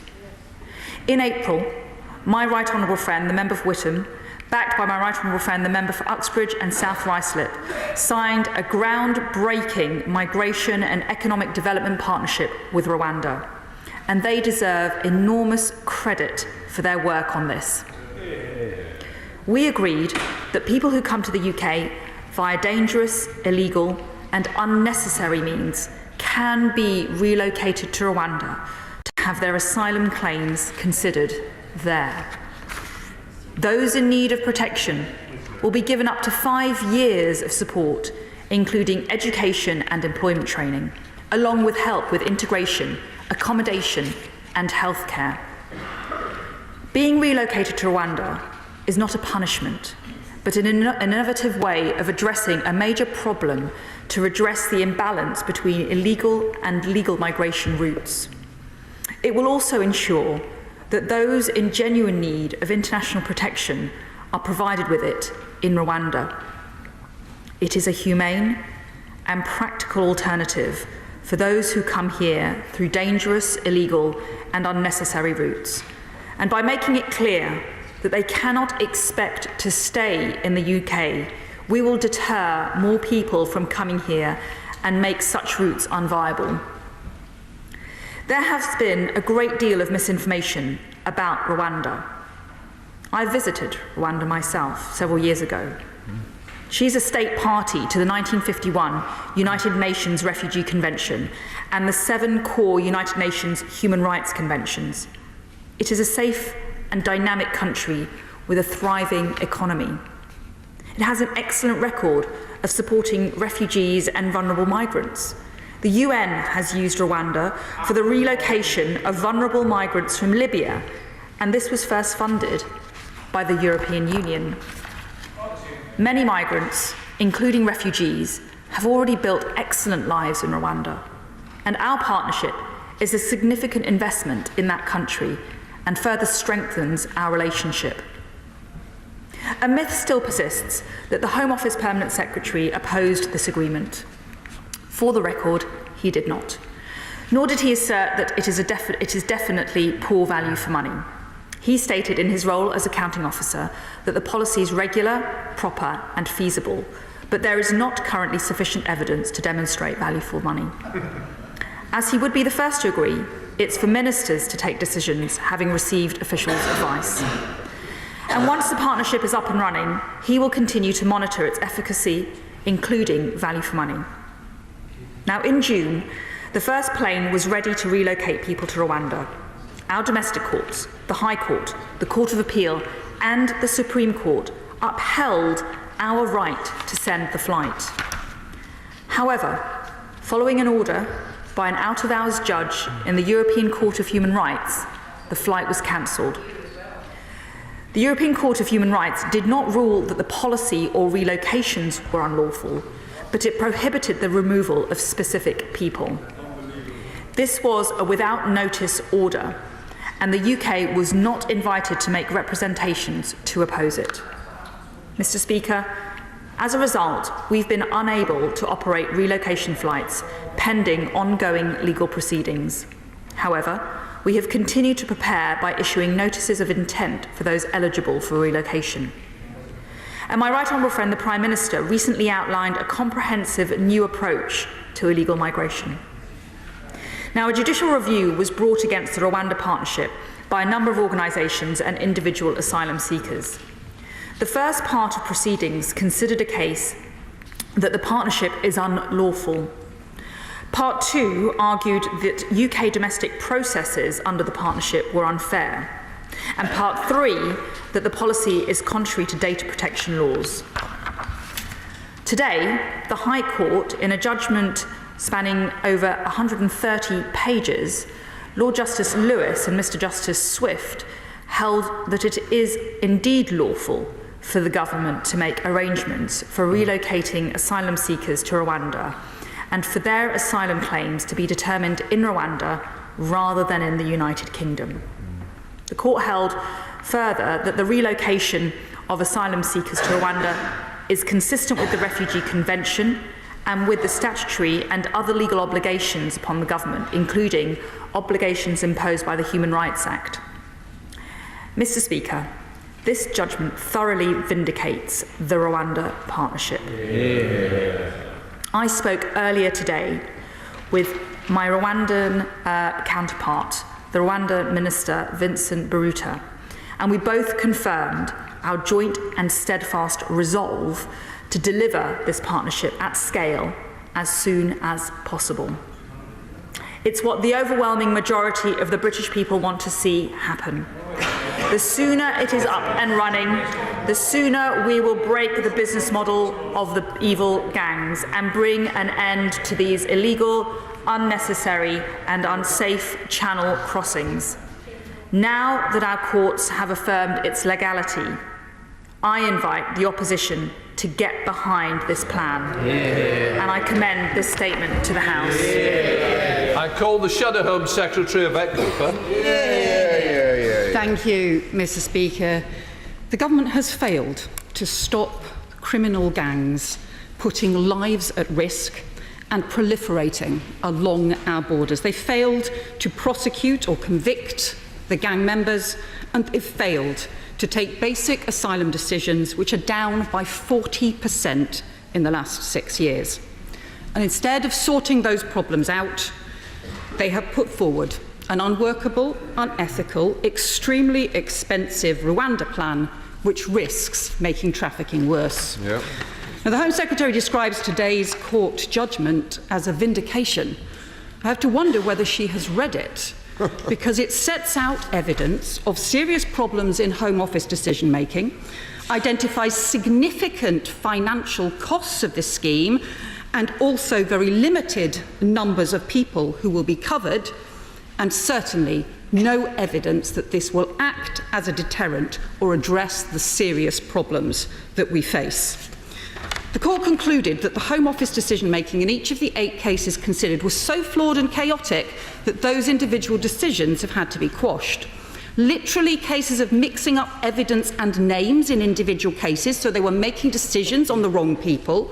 Confusion between teams in Glasgow and in Croydon about who was deciding what and which information should be shared.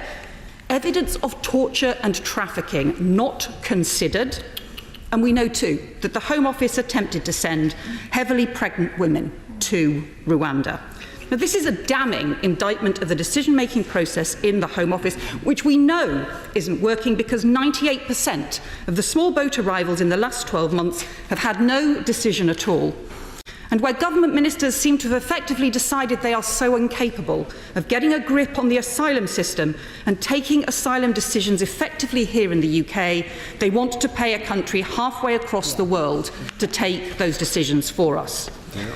Now, on the lawfulness of the decision, the court accepted that Rwanda doesn't have asylum processing capacity, including interpreters or legal support, to take these decisions, but it's concluded the agreement is still lawful because of 2 key things: that the number of people Rwanda takes will be very limited, and that there will be lots more money provided by the UK government. The Home Secretary didn't tell us about any of those things.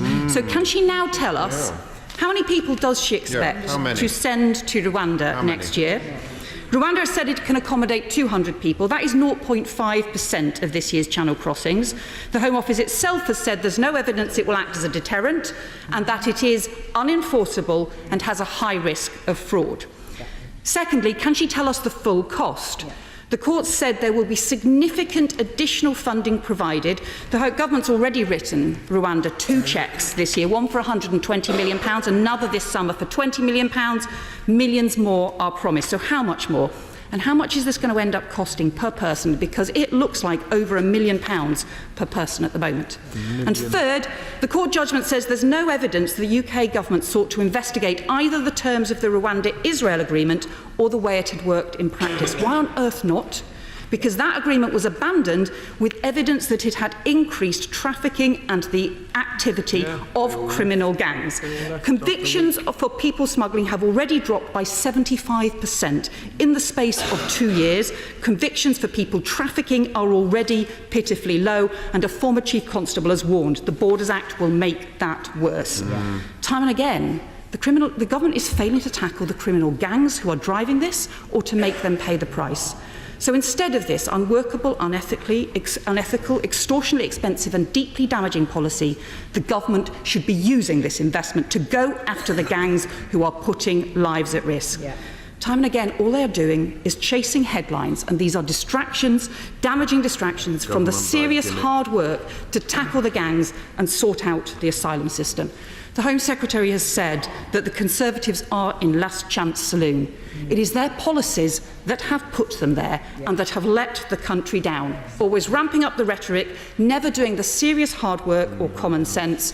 Britain deserves better than this. Britain is better than this.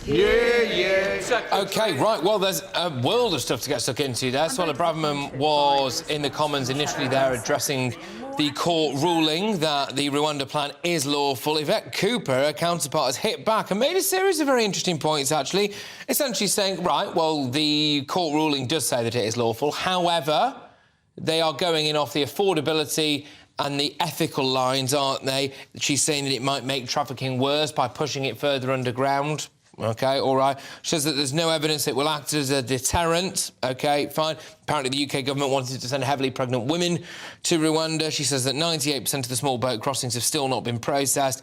And, again, crucially, that it's not value for money. We've already written 2 cheques to Rwanda. All of these are salient points, it must be said. However, the optics of a flight taking off clearly is the biggest thing, I think, for Suella Braverman. Question marks over whether or not actually the Rwanda plan is enough. Anyway, still with me, and he's been listening along diligently for that, is the crime, justice and policing commentator Danny Shaw. And I'm very pleased to say that Barrister Rebecca Butler also joins me now. So we've got a 2 for 1. Rebecca, look, I'll go to you before I go back to Danny. Your initial thoughts on this ruling and what we've just heard in Parliament there? Well, unlike Danny Shaw and myself, Yvette Cooper doesn't seem to have read the judgment because I don't agree with her analysis of what the High Court ruled today. The issues that were brought were, as Danny has already, quite adequately summed up, whether the Article 3 rights were going to be upheld by the Rwandan government and whether it was unlawful or whether it was irrational. Very interestingly, which Yvette Cooper didn't refer to, but Suella Braverman did, is that actually the charities like Care for Calais and Refugee Action, and also, by the way, the Civil Servants Union, who also brought the judicial review, they were deemed not to have standing. So that's a bit of a slap in the face for organisations like Care for Calais, who are highly activist, and they will give people the lines to feed when they eventually get processed. Now, the processing has always been based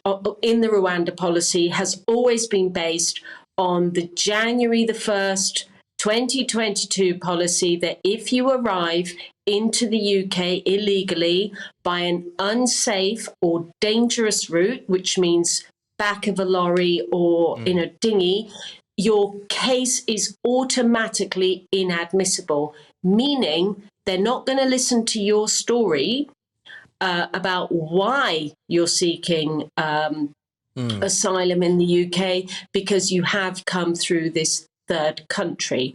And the third country unit is then handed your case, and the third country unit then asks you, why did you leave France? Now, some of the claimants in this case had been in France for 7 or 8 months. As I said to you the other day, Patrick, Turkey is one of the axes of problem here of people getting across Europe. But if you sit in France for 7 or 8 months, why aren't you taking advantage of their asylum rules? So Rwanda would just... So Rebecca, just because I'm Cooper... Yeah, I'll come back to you, Rebecca. I just want to bring Danny in and then I'll go back to you, Rebecca. I mean, I think there's a series of really fascinating and well-articulated points there. Danny, I mean, that one now, so in theory anyway, so Care for Calais do not have standing. That's an interesting one. I'd just like you to delve into a bit of that for me and our viewers and our listeners, what that really means. But also the idea now that if you are in France and you just prefer to be in the UK, Danny, it sounds to me like that's just not good enough anymore. Well, that's the government's policy, and the ruling has clearly backed their policy in respect of the Rwanda agreement. So it's, this is a major, as Suella Braverman said in the Commons, this thoroughly vindicates the Rwanda partnership. This is a massive victory for the government, no doubt about that. But they do have a problem in terms of the decision-making, and I think Yvette Cooper has highlighted the one issue that, in a sense, is positive for Labour, is positive for them, which is that the 8 people that the government was trying to remove who brought this claim, the judges said, you haven't made the decisions in the right way, you didn't consider all the material, all the evidence you should have considered. There were 2 sets of people in the Home Office making different decisions in some of those cases. That's a bit of a mess. So the government has a problem, because if they want to get lots of people on these flights to Rwanda, if the policy has now got the green light, and they want to do that, they're going to have to get these decisions correct and get them right and make sure they're robust, because otherwise there'll be legal challenges brought by these individuals that will clog up the courts and take weeks and months to process. And that is the key challenge for them now. There is one other issue, Patrick, as well, and it's about this. There is a block at the moment on flying to Rwanda that was put there by the European Court of Human Rights in that interim order back in the summer. That still applies. There's a hint from Suella Braverman that they're trying to perhaps go around that if they can, because she said, we have a joint and steadfast resolve to deliver this policy at scale as soon as possible, she said. So that could be that the government would try to get some flights off the ground, regardless of what the European Court says. Right, again, more fascinating things there. Rebecca, I'll bring you back in now. I was kind of looking for what the next hitch in this would be, and potentially it might be now, if I understand Danny correctly, that, OK, we are now legally allowed to have a plane on the tarmac in this country and, in theory, have people on that plane, send them to Rwanda for processing. But unless we actually specifically can prove that we've handled their original claims properly and considered it all properly, then they can't be sent over. That really should be... I mean, that's fair enough. I mean, otherwise it is a bit of a ropey deportation flight, isn't it? We should expect to have processed these people properly here in that sense. I mean, how difficult will this make it now to actually still get people abroad? Well, look at who one of the parties were in this judicial review, and it was the TCSU, which is a trade union for the civil servant workers, and they brought the judicial review on the grounds that their employees were upset over the policy.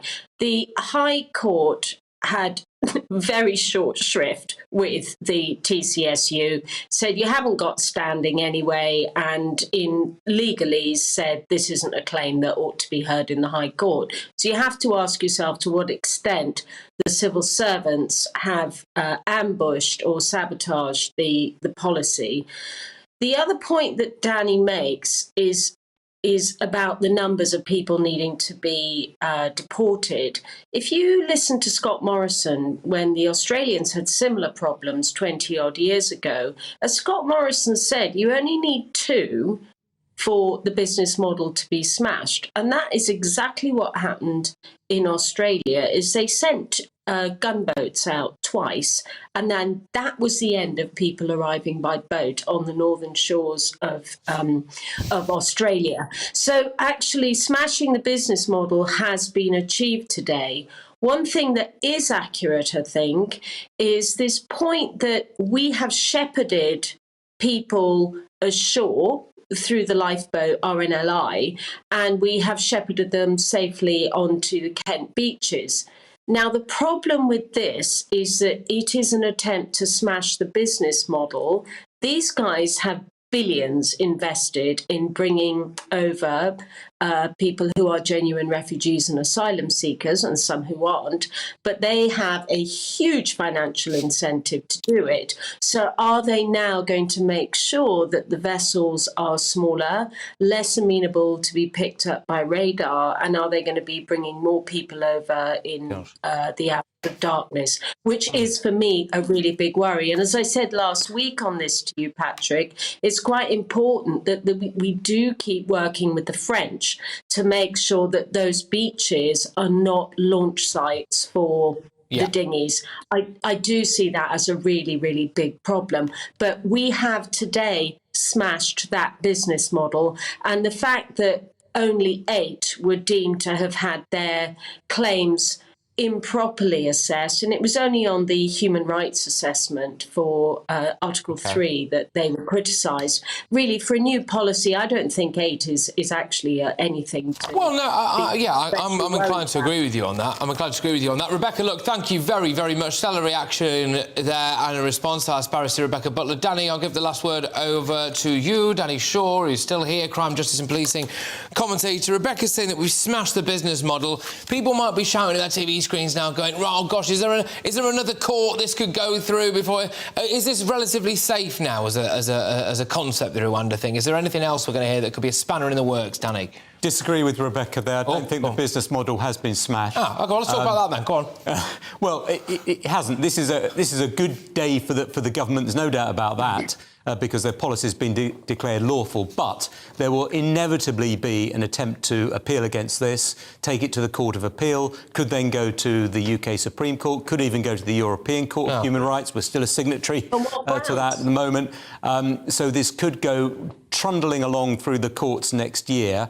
Don't think the business model's been smashed yet. I don't think the people smugglers in northern France waiting for their next trip to England are saying, oh, goodness me, the High Court's ruled in favour of this policy. That's it. I'm not taking my boats out. That hasn't happened yet.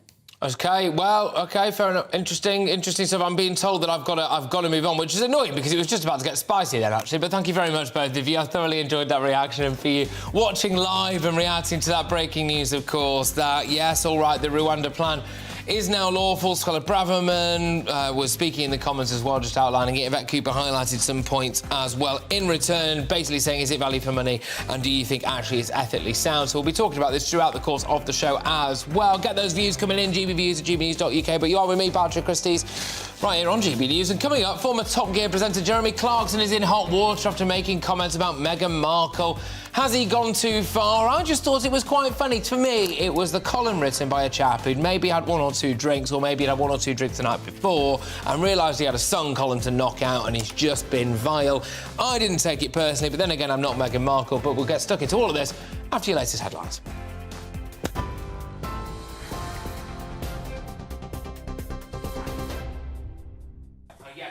Patrick, thank you, and good afternoon to you. The Home Secretary says she is committed to Rwanda deportation plans after the High Court ruled it is lawful. Speaking in the Commons a short time ago, Suella Braverman said the plan was humane and a practical alternative for those who come to the UK through dangerous and illegal routes.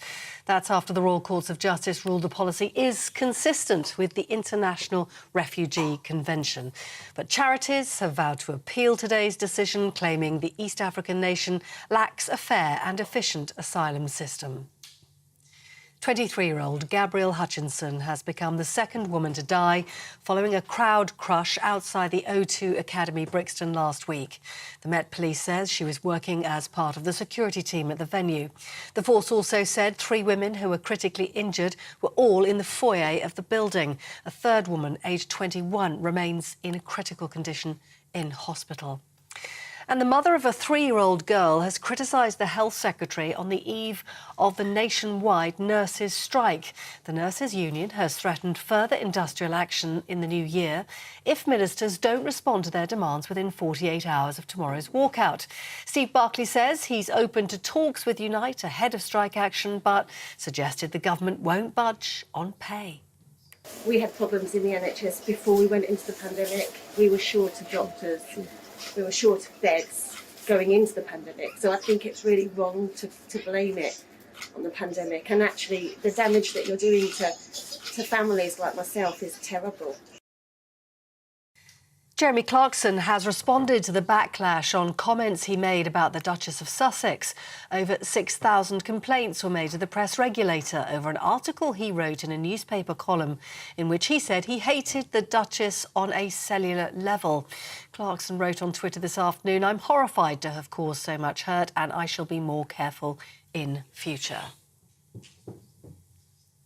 You're up to date on TV, online and DAB+ radio. You're with GB News. Don't go anywhere. We're back in just a moment.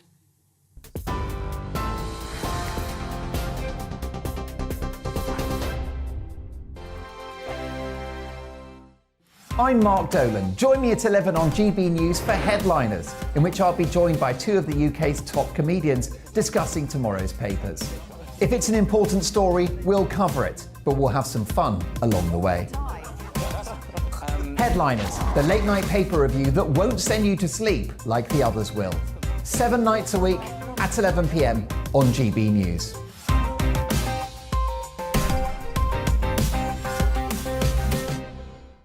Monday to Thursday nights on GB News. At 6, it's Dubes & Co. 7 o'clock, Farage. At 8, join Mark Stein. And at 9, Dan Wootton Tonight, followed by Headliners. On TV, radio and online. This is GB News. Monday to Thursday, 9 p.m. till 11 p.m. Join me, Dan Wootton. I'll bring you the sharpest takes and hottest debates. Do you not believe in prison? I don't believe in prison. I'm completely stunned. I guarantee you there'll be no spin, no bias, no censorship. I actually was personally quite offended by it. And no reason to go to bed. So I guess they've always been quite woke. That's Dan Wootton Tonight on TV, radio and online. Monday to Thursday from 9 p.m. till 11 p.m. on GB News. The People's Channel, Britain's news channel. Join me, Lawrence Fox, on GB News. Frank, fun, fearless and sometimes serious. Much as I love a Friday night punch-up, what I really want is a battle of ideas. I want to look at things differently. I want to hear different voices and engage with your unique experiences. Every Friday at 7 p.m. on GB News.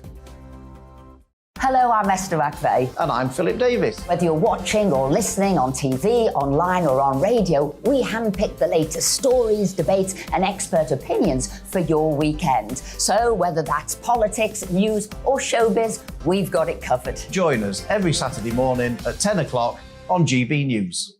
Join me every Sunday at 6 p.m. for Gloria Meets. In exclusive interviews, I'll be finding out who our politicians really are and what they really think. It's something that you would never want anyone to suffer. I didn't know what channels there were. I didn't think I'd be believed. I must have weighed about 7 stone and I'm 5'8". My instincts was to sort of cover this up. I mean, clearly that was a mistake. Join me every Sunday at 6 p.m. on GB News, the People's Channel, Britain's news channel.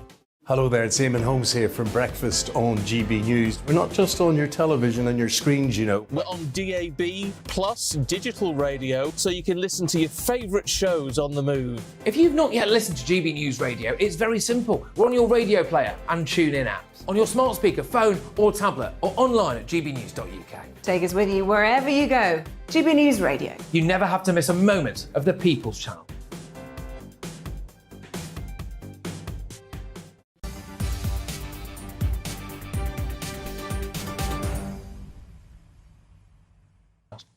Right, OK, welcome back, everybody. Now, a second woman, sadly, has died after being injured in a crush at a Brixton concert, and she's been named as 23-year-old Gabrielle Hutchinson, who sadly died in hospital in the early hours of this morning. 33-year-old Rebecca Ikumello from Newham died as well on Saturday. Well, GB News' national reporter, Ellie Costello, joins me in the studio with the latest. What is the latest, please, Ellie? Well, Patrick, this is really sad news that's broken in the last 50 minutes or so, and it's that a second woman has died following an incident at O2 Brixton Academy last Thursday. So we have just got some information on her. We know that her name is Gabrielle Hutchinson, just 23, and she died in hospital in the early hours of this morning. We understand that she was working in security at the event on Thursday night. So this is a crowd crush, which is believed to have happened at the event on Thursday night. And Gabrielle was working on the security. We have a statement from the policing commander for Lambeth and Southwark, who says it is devastating news that a second person has lost their life following the events on Thursday. I wish to express my heartfelt condolences to Gabrielle's family at this unimaginably difficult time. Now, Patrick, this follows the death of 33-year-old Rebecca Ikumello, who died on Saturday. Her death was announced then. She was a mother of 2, and it's believed that both of these women, both Gabrielle Hutchinson and Rebecca Ikumello, were in the foyer of the building. And we understand as well that a third woman, who is 21, does remain in hospital in a critical condition. Gosh, OK. Well, I mean, what exactly happened at that concert then on Thursday? What happened? Well, it's not exactly clear, and there is going to be a huge police investigation into what happened on Thursday night. Now, we do know there was a Nigerian Afrobeats artist called Ashake. Now, he is really popular. He sold out 3 nights at the Brixton Academy. So this was the 3rd night that he sold out at that venue. It has a 5,000-person capacity, but videos on social media show hundreds of people pushing and shoving at the doors, which were closed, which suggests that there were hundreds of people inside and pushing outside of the venue as well. Eyewitnesses say that many people had turned up without a ticket. They were chancing that they were hoping that could be let in. Other eyewitnesses saying there were no checks of tickets, so people were just being let into the venue. None of those reports have been established just yet, but eyewitnesses are saying that there was lots of pushing, lots of shoving, and people were struggling to breathe. Ashake was actually on stage when this happened. He'd only been performing for about 10 minutes when that concert came to an abrupt end. The police were called at about 9:05.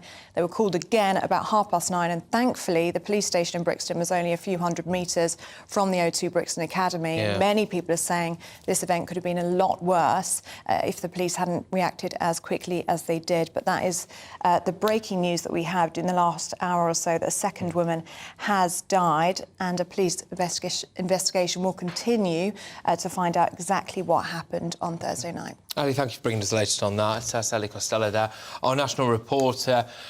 Gosh, well, there we are. Well, look, we're just going to move away from that now, kind of back to one of our main topics of the day before we got that breaking news on the Brixton Academy sad deaths there. But lots of you have been getting in touch with your thoughts on Rwanda because, yes, in case you've been living on the moon with your fingers in your ears, the High Court found that it was indeed a lawful plan to get people on planes over to Rwanda. So while the government then stood up in Parliament, we brought you that live a matter of moments ago. Yvette Cooper, her counterpart, she hit back, and she's a little bit of back and forth going on there. But I wanted to know what you guys were saying at home, and ladies, of course. Nick, though, who I assume is a man, says, can the Rwanda deal be retrospective to include all illegal immigrants that have arrived here in the last 5 to 7 years? I probably not, no, because they're supposed to be going to Rwanda for processing, but I get your sentiment, Nick. I get it. Michael says, it would be poetic justice if the anti-British, pro-EU, pro-immigration Westminster quislings could be deported to Rwanda. After all, home is where the heart is.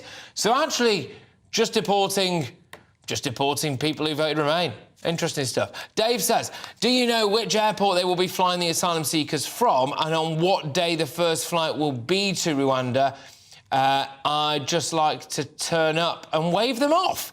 That's strong stuff, Dave. Strong stuff. Well, we can see there that the vast majority of you guys, and there's a lot more in my inbox as well, it's fair to say, gbviews@gbnews.uk, are pretty happy that this is now coming to fruition. It is a massive shot in the arm and a big vindication for the government. No longer can all your kind of, charity workers, etc., come on here and say, well, it's a human rights abuse, because in this court case, the government won the right to say that Rwanda is a safe country, that the deal itself is sound, and that the people that will be sent there will be looked after, and that it is ethical in that regard.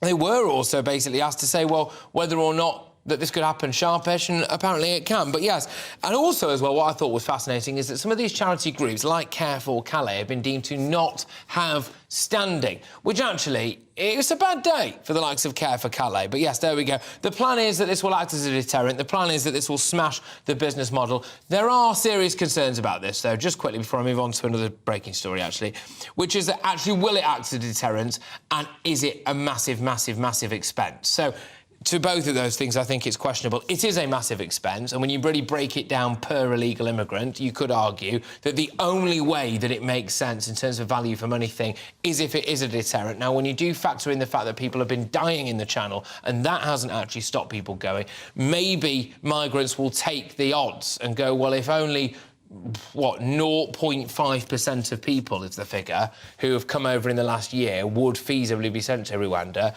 I mean, I'd probably take those odds, wouldn't you? Anyway, gbviews@gbnews.uk, loads to pick through there. Right, now, you might have thought that we'd seen the last of Harry and Meghan on your TV screens for a while, but, yeah, you were wrong about that. This afternoon, Netflix have released the trailer for a new documentary series titled, what is it? Live to Lead? Grief. Live to Lead, Live to Lead, I'll find out in a minute when I speak to Cameron, which will be presented by the Duke and Duchess of Sussex and was inspired by Nelson Mandela. Let's take a look at this trailer. This was inspired by Nelson Mandela, who once said, "What counts in life is not the mere fact that we have lived. It is what difference we have made to the lives of others that will determine the significance of the life we lead." It's about people who have made brave choices. To fight for change and to become leaders. And giving inspiration to the rest of us. To live, to lead.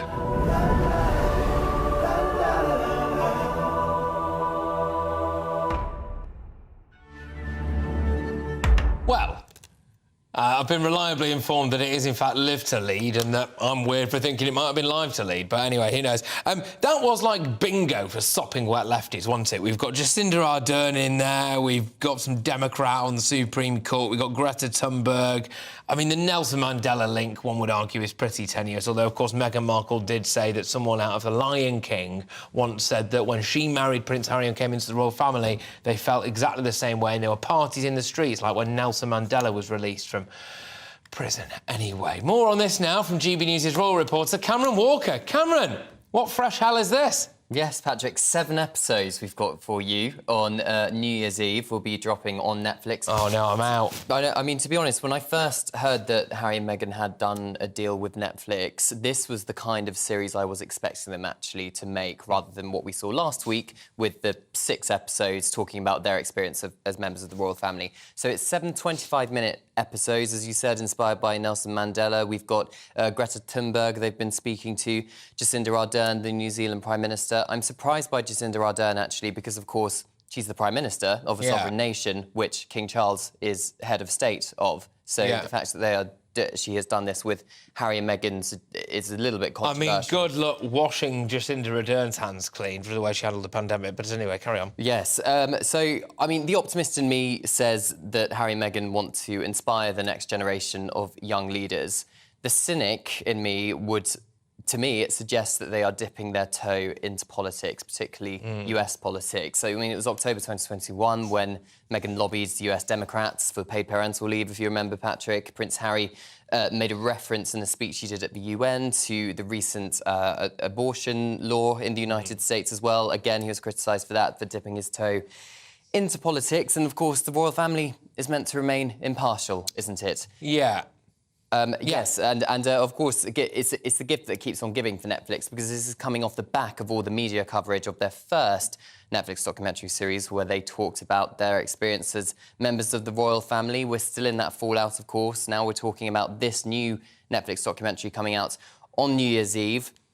I'm glad that it is New Year's Eve, and I'm sure a lot of people will be as well, because it's not going to overshadow yet another event that's in the royal family's calendar, which is, of course, the King's Speech, happening on Christmas Day. Yes, well, of course, and I would imagine now that this is just going to be a constant, like a little gnat floating around. We had one in the studio a bit earlier on, but I think someone managed to zap it while we were in an advert break. But, you know, this is now like this for the royal family now, you know, that Harry and Meghan are just going to occasionally pop up on Netflix and just going to have to weather it. But, yeah, so we'll have to wait and see the exact content of it. But basically, they want to try to speak to people who they think are changing the world for the better, or have changed the world for the better. I mean, in the case of Nelson Mandela, it's pretty unequivocal, isn't it? But some would argue about Jacinda Ardern, for example. But, yeah, so people that they think are fluffy and lovely and have broken the mould in some way and ally themselves with them.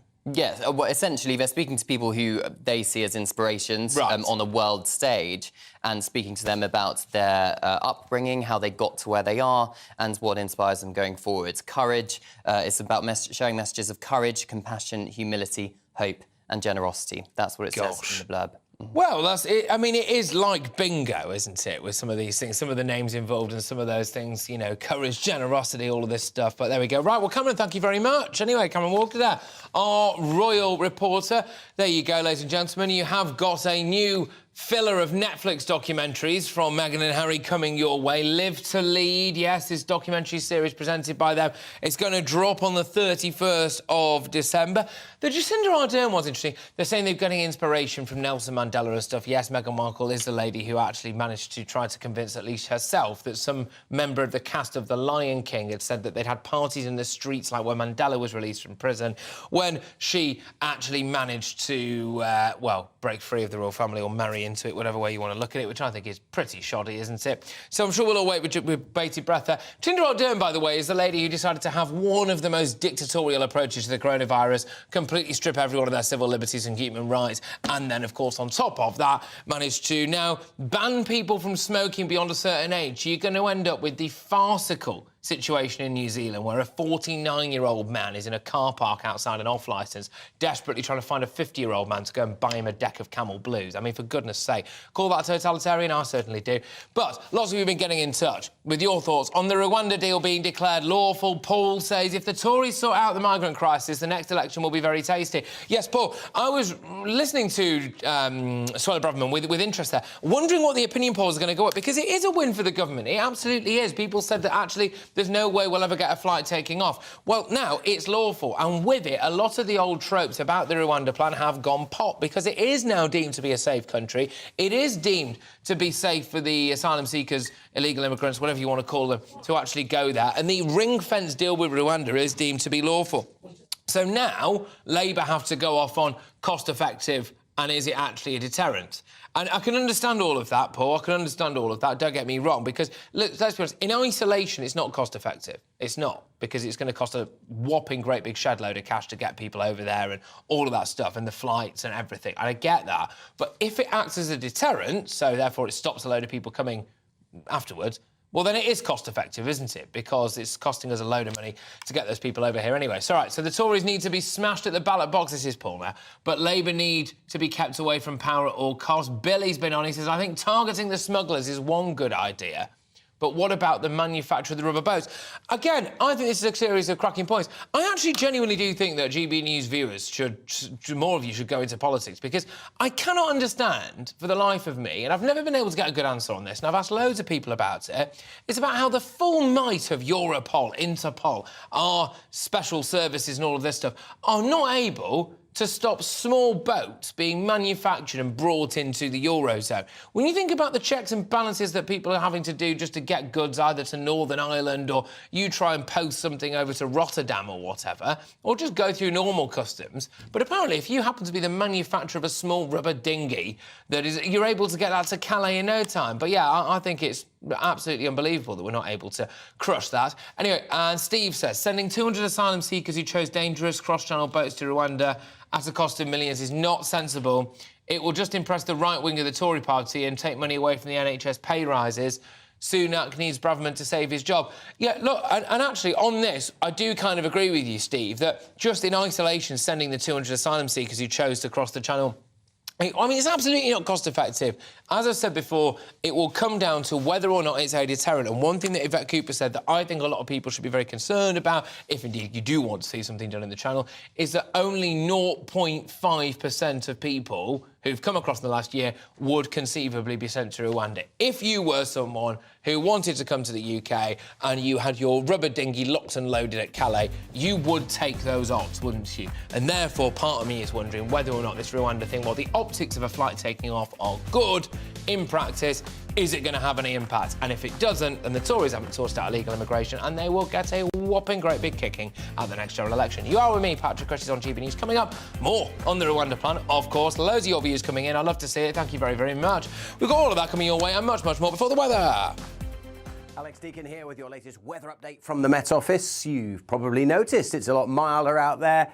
It's also wetter and windier than it has been, and wet and windy weather usually means low pressure is nearby. We've got a big one here and it is spiralling round, gusty winds and weather fronts bringing areas of rain across pretty much all parts. We'll certainly see some heavier rain overnight across parts of the south. We do have a Met Office yellow warning in place covering parts of southern England, but much of the Midlands and eastern England will also stay overcast through the night with rain at times, and the same goes for South Wales. Further north, drier conditions, blustery showers in the far northwest, but we'll see some clearer spells over northern England, parts of Scotland. That will allow temperatures to drop, actually. Could even be a touch of frosted rural areas, but with all the cloud and the rain across the southeast, a very mild night here. A wet start across parts of eastern England to tomorrow, but pretty quickly that should be out of the way, and then most places looking dry and bright on Tuesday. A few showers for North Wales, northwest England, plenty of showers across the highlands of Scotland, snow on the hills and gusty winds here, but elsewhere the winds lighter than today, a bit of sunshine, feeling pleasant enough.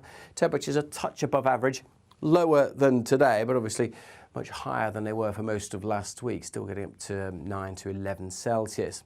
Through Tuesday evening, I think we'll see one or two showers continuing, certainly heavy ones across the northwest of Scotland. But then later on through the night, we're looking at some more wet weather pushing in across England, Wales, perhaps southern Scotland too. Some uncertainty about when that will clear, but it should scoot away from eastern parts of England during Wednesday.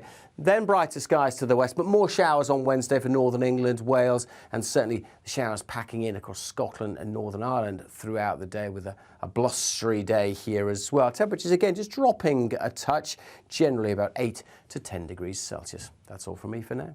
Goodbye. Here on GB News Live, we'll be keeping you in the picture, finding out what's happening across the country and finding out why it matters to you. We'll have the facts fast with our team of reporters and specialist correspondents. Wherever it's happening, we'll be there from 12 noon on TV, radio and online. GB News, the People's Channel, Britain's news channel.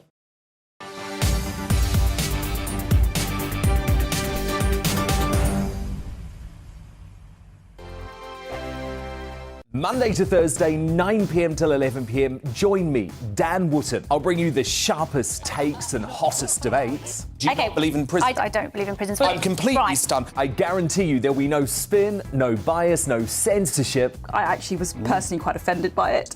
And no reason to go to bed. So I guess they've always been quite woke. That's Dan Wootton tonight on TV, radio and online. Monday to Thursday from 9 p.m. till 11 p.m. on GB News. The People's Channel, Britain's news channel. Every morning from 6 o'clock, we'll wake you up with GB News Breakfast with all the stories you didn't know from the night before. So whether it's serious news, entertainment, or your own views from all over our great nation, we're here to kick off your day with a smile. And the national media should be reflecting and reporting what's happening here. You will notice the northwestern accents. Whether you're with us on TV, radio, or online, every morning, it's breakfast from 6 a.m. Hope you can join us. Join me every Sunday at 6 p.m. for Gloria Meets. In exclusive interviews, I'll be finding out who our politicians really are and what they really think. It's something that you would never want anyone to suffer. I didn't know what channels there were. B, I didn't think I'd be believed. I must have weighed about 7 stone and I'm 5'8". My instincts was to sort of cover this up. I mean, clearly that was a mistake. Join me every Sunday at 6 p.m. on GB News, the People's Channel, Britain's news channel. Hello there, it's Eamon Holmes here from Breakfast on GB News. We're not just on your television and your screens, you know. We're on DAB plus digital radio, so you can listen to your favourite shows on the move. If you've not yet listened to GB News Radio, it's very simple. We're on your radio player and TuneIn apps, on your smart speaker, phone or tablet, or online at gbnews.uk. Take us with you wherever you go. GB News Radio. You never have to miss a moment of the People's Channel. My name's Tom Harwood and join me 9:30 a.m. every weekday for The Briefing, your one-stop shop for everything you need to know about what's going on in politics today. I wonder if this is a deal that might need to be like the biscuits in this factory, twice baked. Is there not an opportunity here to win out against the extremes? Tom Harwood, GB News. What are you going to do about it? Things should have been done differently, and they certainly are being done differently. Don't miss it. The Briefing with me, Tom Harwood, 9:30 Monday to Friday on GB News. Hello, I'm Simon Evans. Join me on GB News for Headliners at 11 p.m, where I'll be joined by two of the country's top comedians as we take a look at tomorrow's newspapers tonight. If it's a big story, we'll be covering it, I guarantee, but we'll also have some fun along the way. That's GB News Headliners at 11 p.m. We won't put you to sleep, unlike some of the other paper review shows out there. So join us, 11 p.m, 7 nights a week.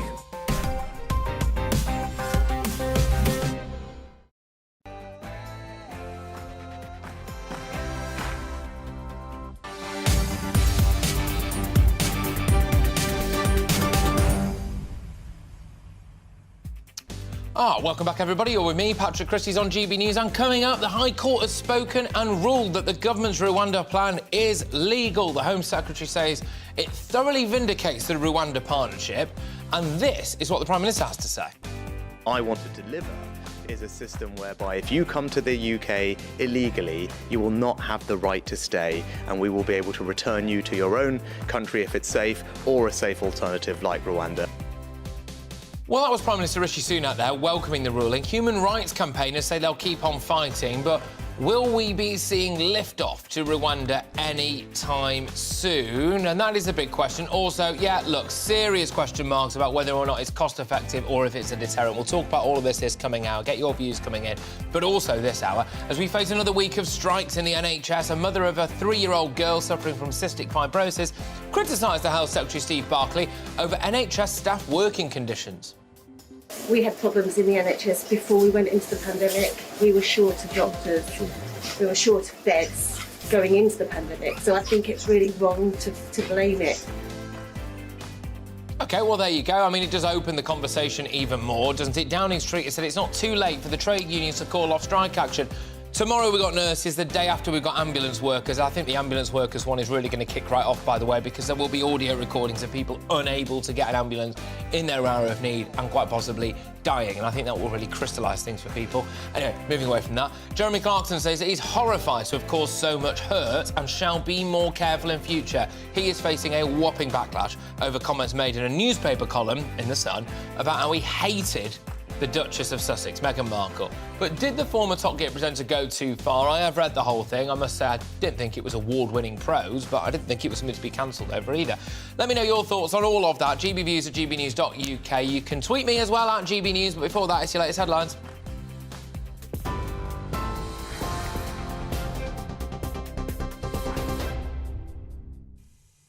Patrick, thank you, and good evening to you. The Home Secretary says she's committed to the Rwanda deportation plan after the High Court in London ruled it was lawful. Speaking in the House of Commons earlier on today, Suella Braverman said the plan is a humane and practical alternative for those who've come to the UK through dangerous and illegal routes. It comes after the Royal Courts of Justice ruled the policy is consistent with international refugee conventions. Charities have vowed to appeal today's decision, claiming the East African nation lacks a fair and efficient asylum system. The Home Secretary says we cannot tolerate people coming here illegally. Being relocated to Rwanda is not a punishment, but an innovative way of addressing a major problem to redress the imbalance between illegal and legal migration routes. It will also ensure that those in genuine need of international protection are provided with it in Rwanda. 23-year-old Gabrielle Hutchinson has become the second woman to die following a crowd crush outside the O2 Academy, Brixton, last Thursday. The Met Police says she was working as part of the team of security at the venue. The force also said the 3 women who were critically injured were all in the foyer of the building at the time. A third woman remains in hospital in a critical condition. A student has been charged with threatening behaviour after eggs were thrown at the King during a trip to York last month. The King and Queen Consort were on a trip to unveil a statue in honour of the late Queen when 4 eggs were thrown in the direction of the royals, all of which narrowly missed. 23-year-old Patrick Thelwell has been charged with threatening behaviour under the Public Order Act. Mr Thelwell will appear at York Magistrates Court next month. The skipper of the fishing boat, which helped rescue dozens of migrants from the Channel last week, has hit out at UK immigration for making the tragedy inevitable. The government says it has a legal duty to pick up anyone in distress in the Channel.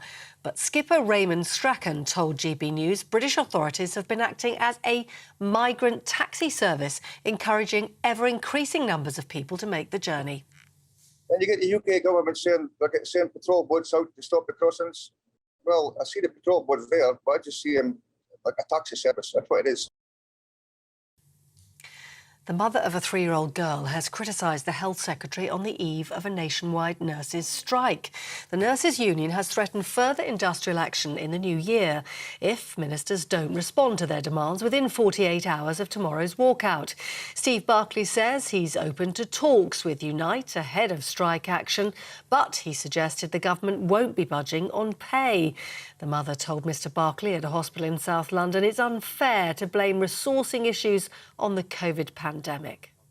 We had problems in the NHS before we went into the pandemic. We were short of doctors, we were short of beds going into the pandemic. So I think it's really wrong to blame it on the pandemic. And actually, the damage that you're doing to families like myself is terrible. Well, the Health Secretary says he's keen to work with the unions to address the range of concerns that matter to staff, but says they must provide sufficient emergency cover to protect patients.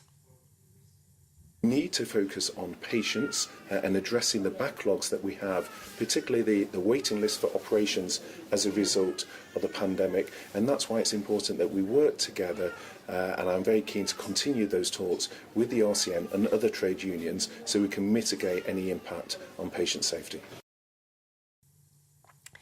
An inquest has heard the 4 boys who fell into a frozen lake in Solihull died from drowning. The children, aged between 6 and 11 years old, were taken to hospital in a critical condition after being pulled from the water just over a week ago. A number of vigils have been held over the past week to pay tribute to the little boys. Now, the American actress Amber Heard has settled her defamation case with former husband Johnny Depp. It comes after she was sued by Mr. Depp over a 2018 article which she wrote for the Washington Post about her experiences as a domestic abuse survivor. Johnny Depp lawyers argued the article falsely accused him of being an abuser. In a social media statement, Ms. Heard called the decision to settle with Depp very difficult, saying she'd lost faith in the American legal system. You're up to date on GB News. More news as it happens. Now back to Patrick.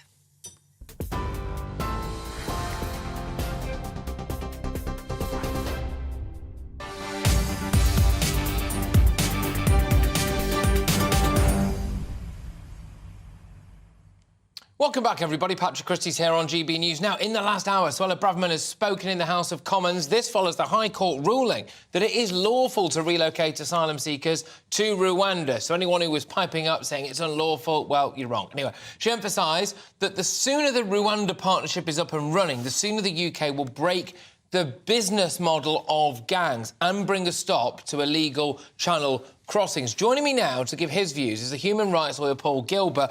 Paul, so, right, it's not illegal, it's not unlawful, and apparently, anyway, the debate on whether or not Rwanda is a safe country and whether or not this deal actually is right by the people that we're potentially going to send to Rwanda, apparently that appears to be settled now. So presumably the question moves on to whether or not it's value for money or whether it's ethical. Is that right?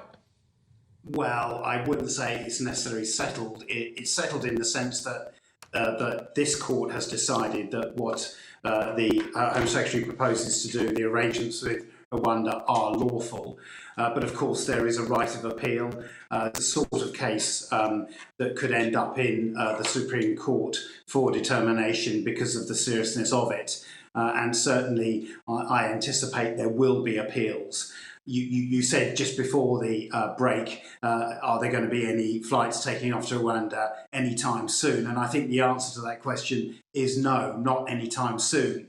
There's another issue that seems to have slightly got missed in the reporting of this, which is that what the court did decide was that the individual applicants who had made the appeal, their cases were not considered properly by the Home Secretary.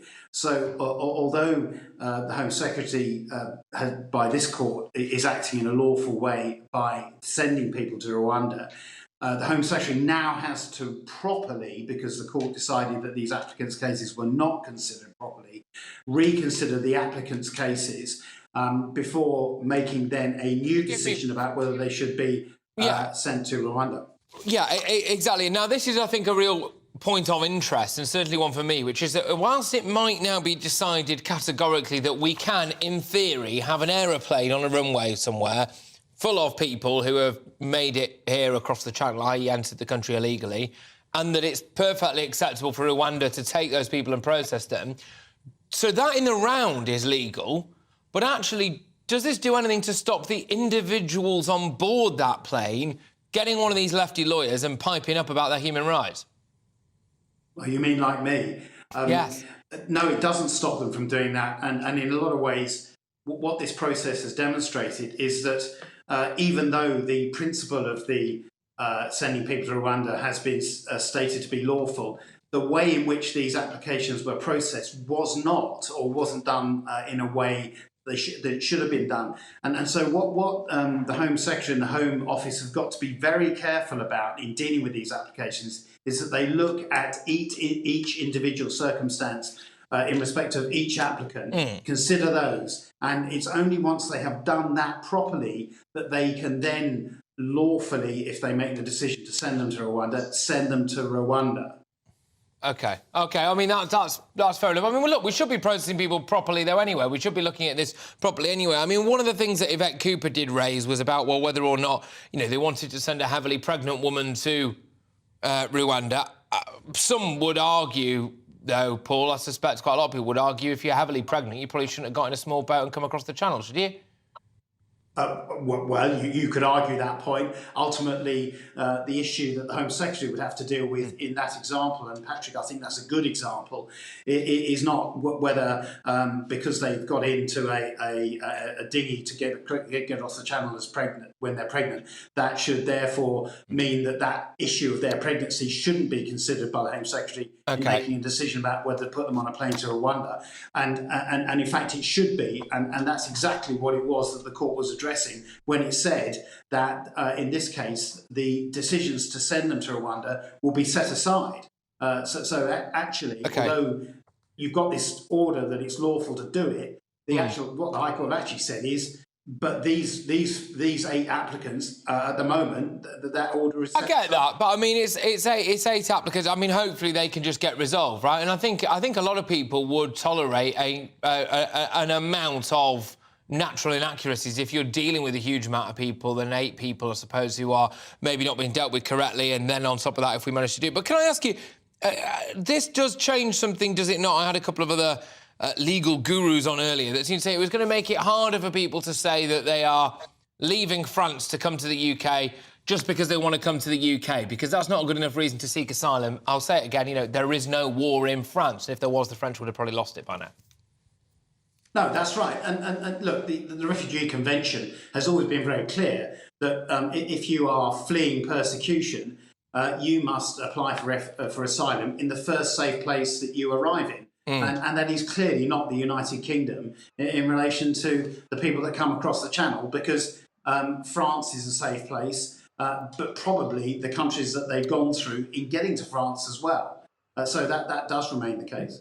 Look, I mean, to be honest with you, Paul, I suspect that some of these people, when they see certain parts of the UK that they might be plonked in a hotel, you know, or a holiday camp, I mean, absolutely no disrespect to anyone who does holiday at Pontins or Butlins or wherever else, somewhere around various different coastal towns the UK is going to be. But I'm not being funny, but some of the accommodation in Rwanda looked rather nice, actually. I would have thought they might be queuing up for some of these flights eventually. But, Paul, I've got to let you get, I've got to let you get going, Paul. We'll talk again soon. Thank you very much. Paul Gilbert there, human rights lawyer. There we go. Right, well, I mean, there's a lot to talk about here. So, look, in practical reality, the Rwanda scheme is now lawful.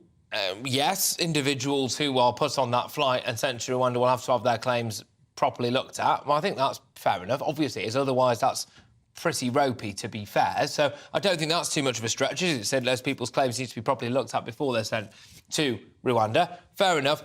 I can't really be too happy about this, though, because I don't think it will act as a massive deterrent. I just don't. I think if it is literally around 0.5% of people who come across the Channel who could be sent to Rwanda, you would take those odds. If you're already looking at people dying in the Channel and you're thinking, well, I'm still going to take my chances anyway, realistically, are you going to be in that 0.5%? You know, it's not likely, is it, by definition? So I'm not sure how much of a deterrent this will be. And unless it is a deterrent, right, then it's not cost-effective. So, anyway, your views on this, though, your views on this. The optics of the flight taking off, I'm sure, are a good thing. Any deterrent is a good thing. And the fact that the government now can say that it is legally sound is a good thing.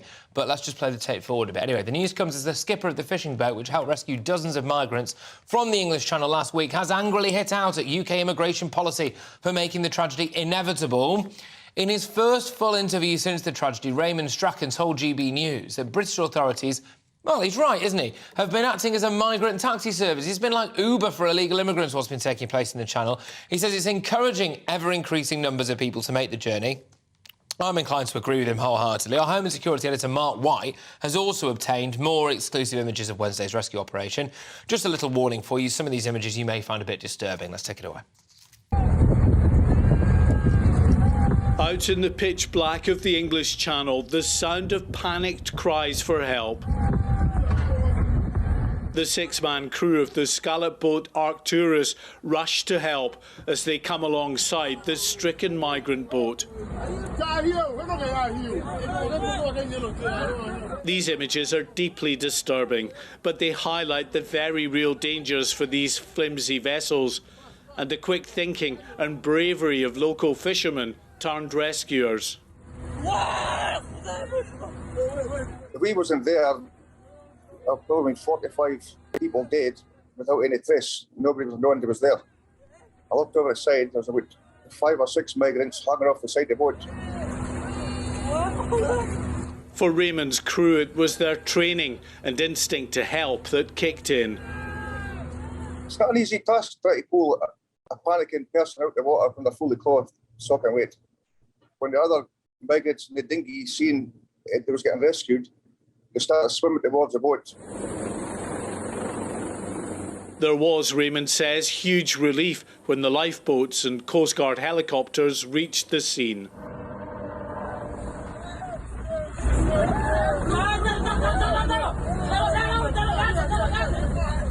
It doesn't matter your political views on the migrant crisis. When you see people in the water screaming, shouting, begging for their life, if you have any compassion at all, the human nature thing to do is to rescue people. And that's what we did. On board the Arcturus, although these survivors were rescued, they were clearly hypothermic. The Scallop boat's crew got them out of their wet clothes and into warm showers before giving them their dry clothes and some hot food. Outside, the fast rescue boat from the Royal Navy's offshore patrol vessel HMS Severn joined in the search for other survivors. As on board the fishing boat, medics checked over those rescued.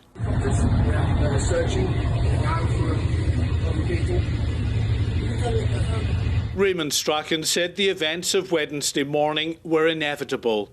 Like all local fishing crews, they regularly see migrant boats and often have to help.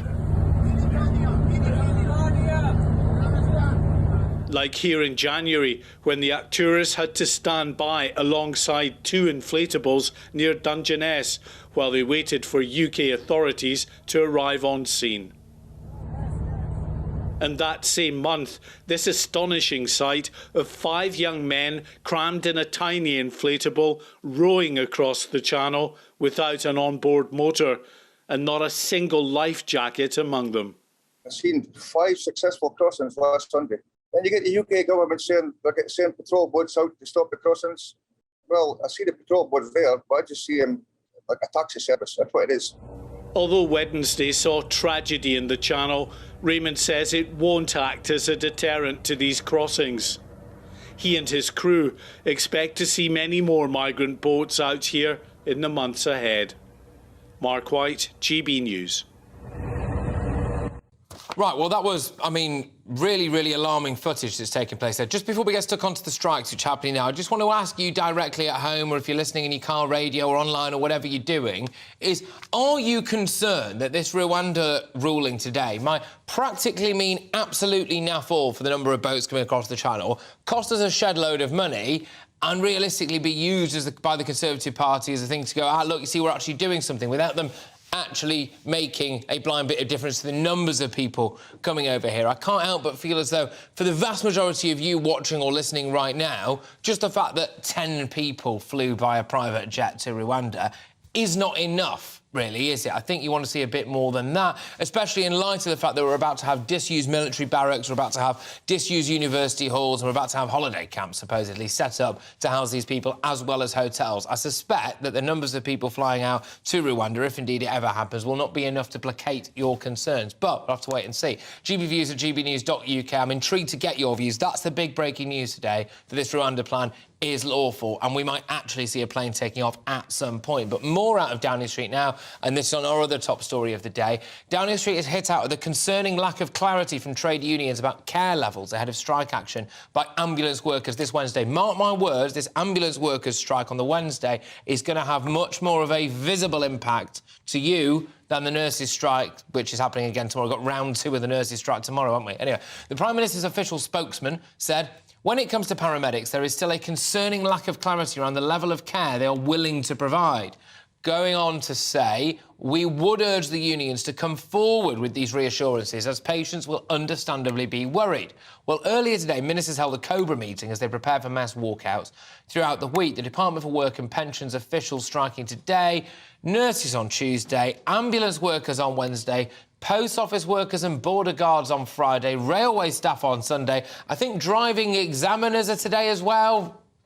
Oh, you won't notice then, will you? Anyway, political commentator and strategist Peter Barnes joins me now. Peter, thank you very much. Great to have you on the show. Right, I'm more focused on the ambulance one. Apparently, they've not bothered to tell the government at all what they're going to do to help keep patients safe. I mean, presumably the point is they're not. Is this a deliberate attempt to target public health? Is it evil?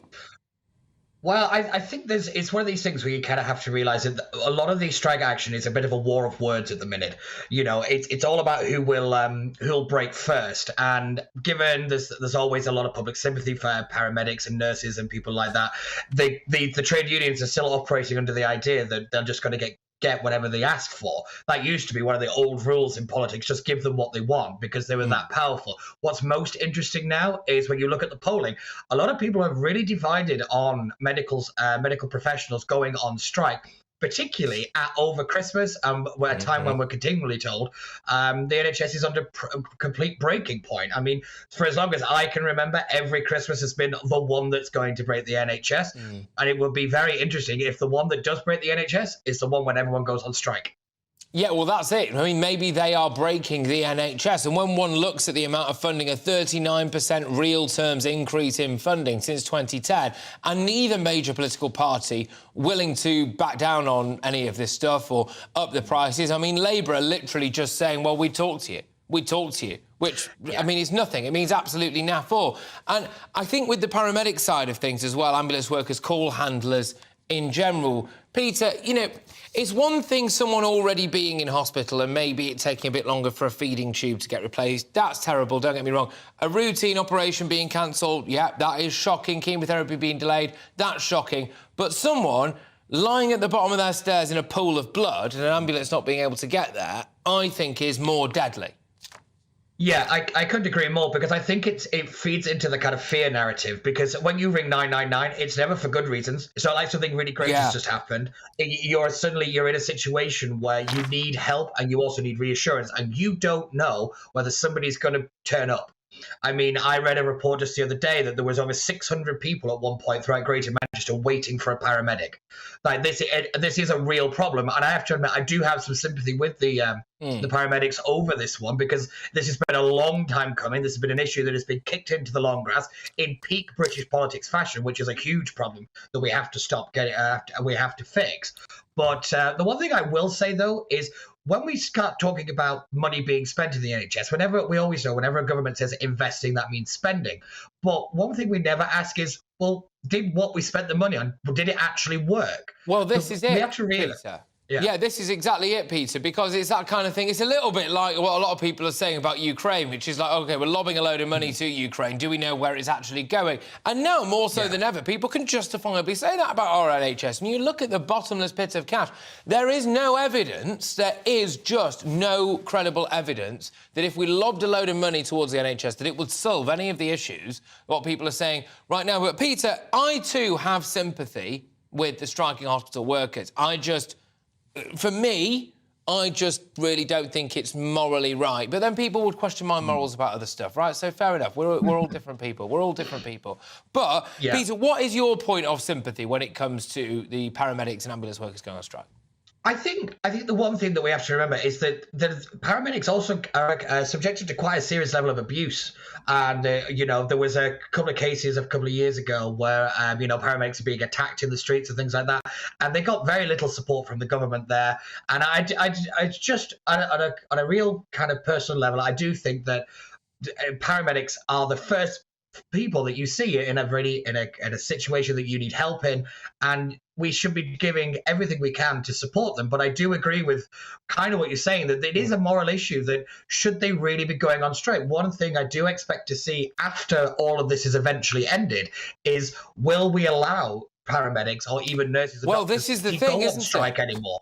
Well, this is the other thing, and Peter, this is the natural conclusion to this, which is that actually if you are demanding something unaffordable, that's deemed to be unaffordable anyway, and people are dying, then does the government not have the duty to ban you from going on strike? I mean, we all wanted people to clamp down quicker on Extinction Rebellion and Just Stop Oil and all those numpties, Insulate Prison or whatever they're called. And actually maybe, and I hate to say it, but maybe nurses and the paramedics, this is a horrible thing to say, should be in the same bracket as us. If people are dying, shouldn't be allowed to do what they're doing.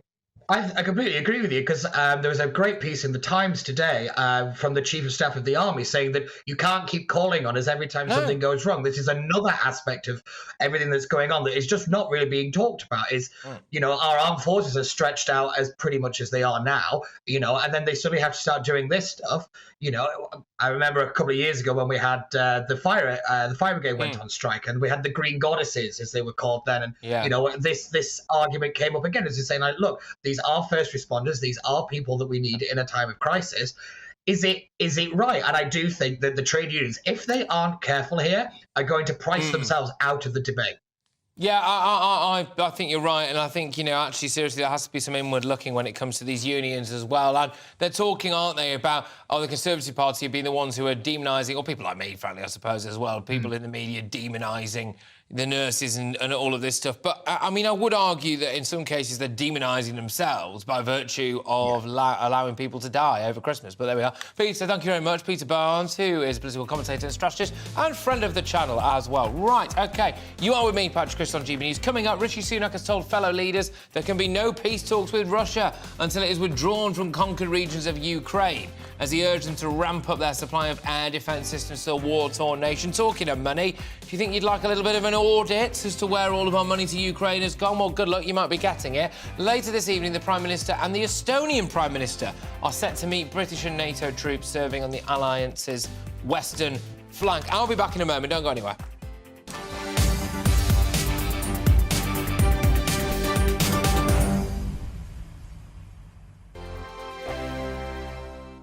Monday to Thursday nights on GB News. At 6, it's Dubes & Co. 7 o'clock, Farage. At 8, join Mark Stein. And at 9, Dan Wootton Tonight, followed by Headliners. On TV, radio and online. This is GB News.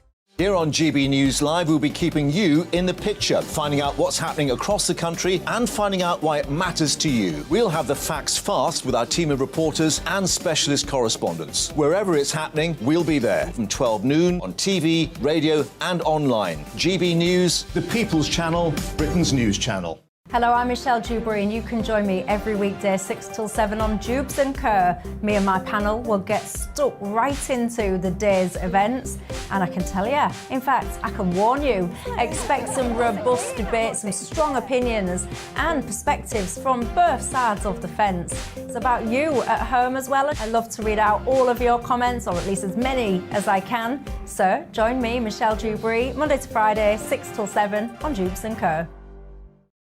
We are GB News, the People's Channel. Why not take us home with you by visiting the GB News shop at gbnews.store. You'll find all the official merchandise, a really good present actually for yourself, your friends or your family. We ship across the UK mainland at no extra cost. GB News, the People's Channel. I'm Mark White. As GB News Home and Security Editor, I cover those key issues that are so important to you. Our authorities, our communities doing all they can to combat violent crime. With the public services under unbearable strain, why are we still failing to control our borders? Defence, the first priority of any government, has been continually hollowed out. Can we trust our politicians to protect the armed forces? Join me, Mark White, on GB News. We are GB News, right across the nation. You can get us on television, on radio, on digital. We're absolutely everywhere. Amazing! You see, amazing! You remind me of me in the European Parliament. But here's the most important bit. We are not part of the mainstream establishment. We think and speak just like you do. We are the People's Channel. Magnificent. That's really, really thoughtful. Come and join us on GB News, the People's News Channel.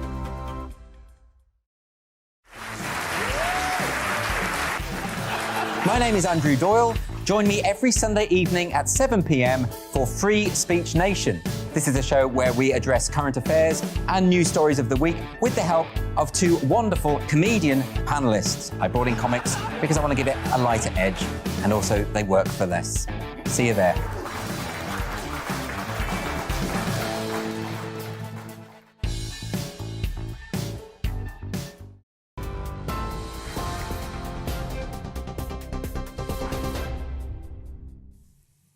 The top stories from the GB newsroom this evening. The Home Secretary says she is committed to the Rwanda deportation plan after the High Court ruled today that it is lawful. Speaking in the House of Commons, Suella Braverman said the plan is humane and a practical alternative for those who come to the UK through dangerous and illegal routes. That's after the Royal Courts of Justice ruled the policy was consistent with the International Refugee Convention. Charities have vowed to appeal today's decision, claiming the East African nation lacks a fair and efficient asylum system. The Home Secretary says we cannot tolerate people coming here illegally. Being relocated to Rwanda is not a punishment, but an innovative way of addressing a major problem to redress the imbalance between illegal and legal migration routes. It will also ensure that those in genuine need of international protection are provided with it in Rwanda. 23-year-old Gabrielle Hutchinson has become the second woman to die following a crowd crush outside the O2 Academy, Brixton, last Thursday. The force also said 3 women who were critically injured were all in the foyer of the building. A third woman remains in hospital in a critical condition. And a student has been charged with threatening behaviour after eggs were thrown at the King during a trip to York last month. 23-year-old Patrick Thelwell has been charged with threatening behaviour under the Public Order Act. He's going to appear at York Magistrates Court next month. And the American actress Amber Heard has settled her defamation case with the former husband Johnny Depp. It comes after she was sued by Mr. Depp over a 2018 article she wrote for the Washington Post about her experiences as a domestic abuse survivor. In a social media statement, Ms. Heard called the decision to settle with Depp very difficult, saying she'd lost faith in the American legal system. Those are your headlines. You're up to date on TV, online and DAB+ radio. You're with GB News. Don't go anywhere. We'll be back in just a moment.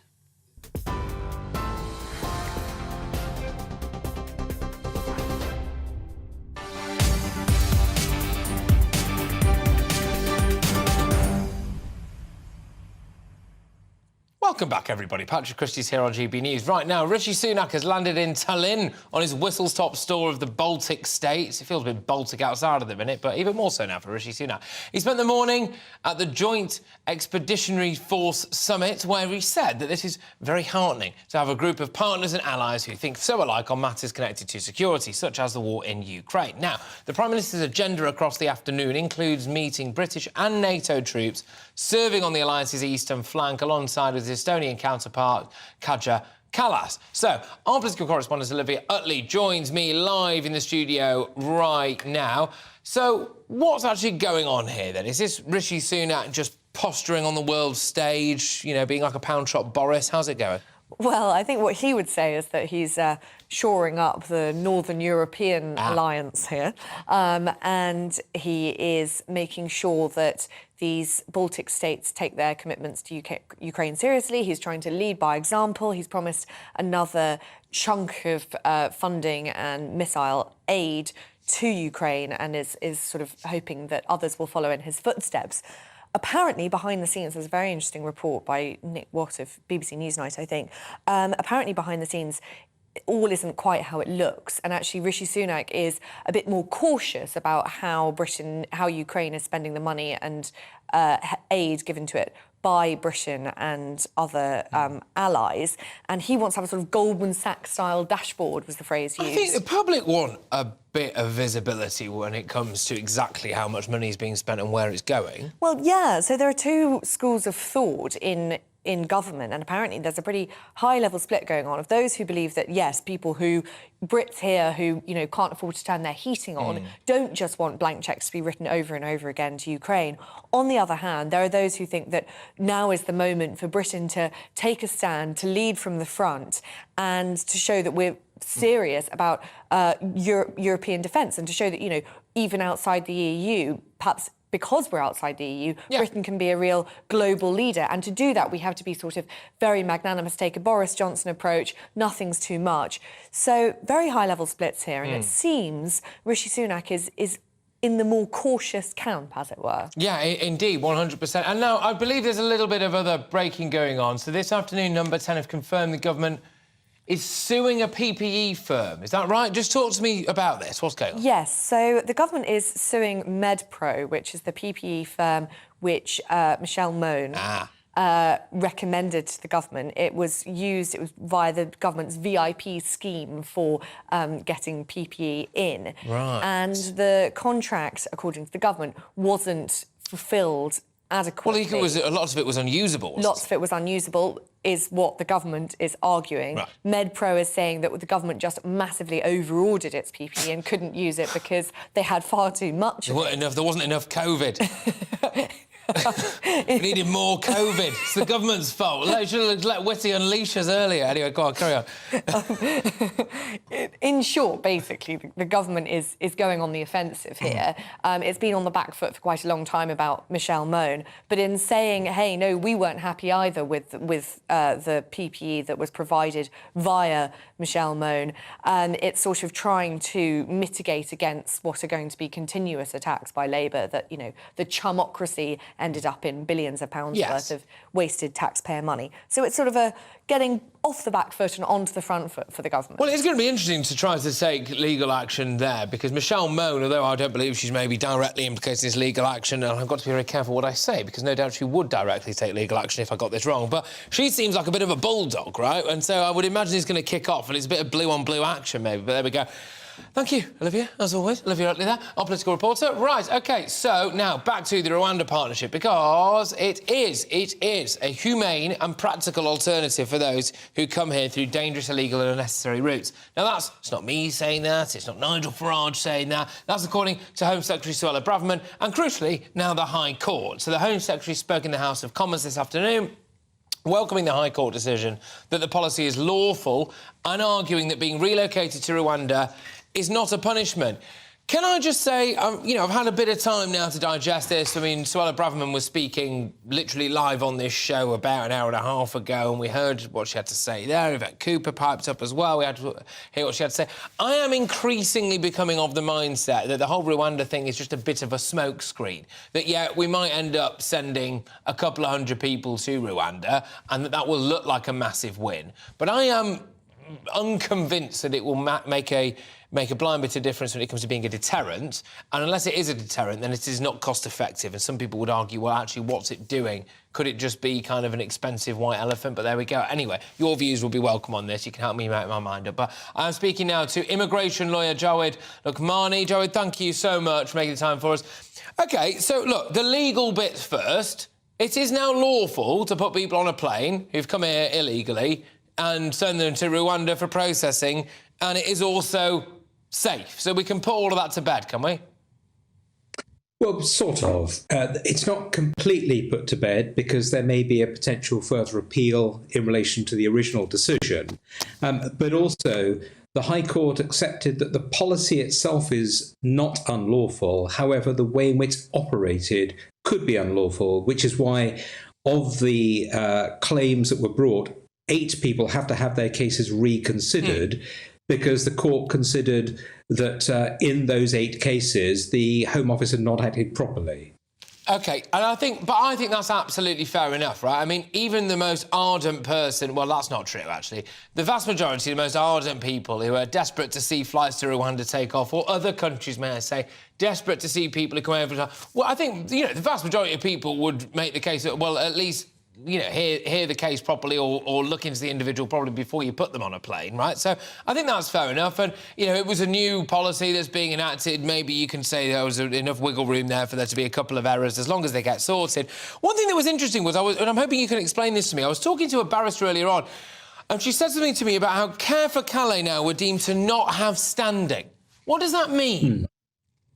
Well, because this is a case that's challenging a policy from the government, the issue is, well, who's entitled to challenge that policy? Is it Tom, Dick, Harry or Care for Calais or anybody else for that matter? And the answer is no. If you're directly affected by the decision, then it's quite right that you should have standing to bring a claim.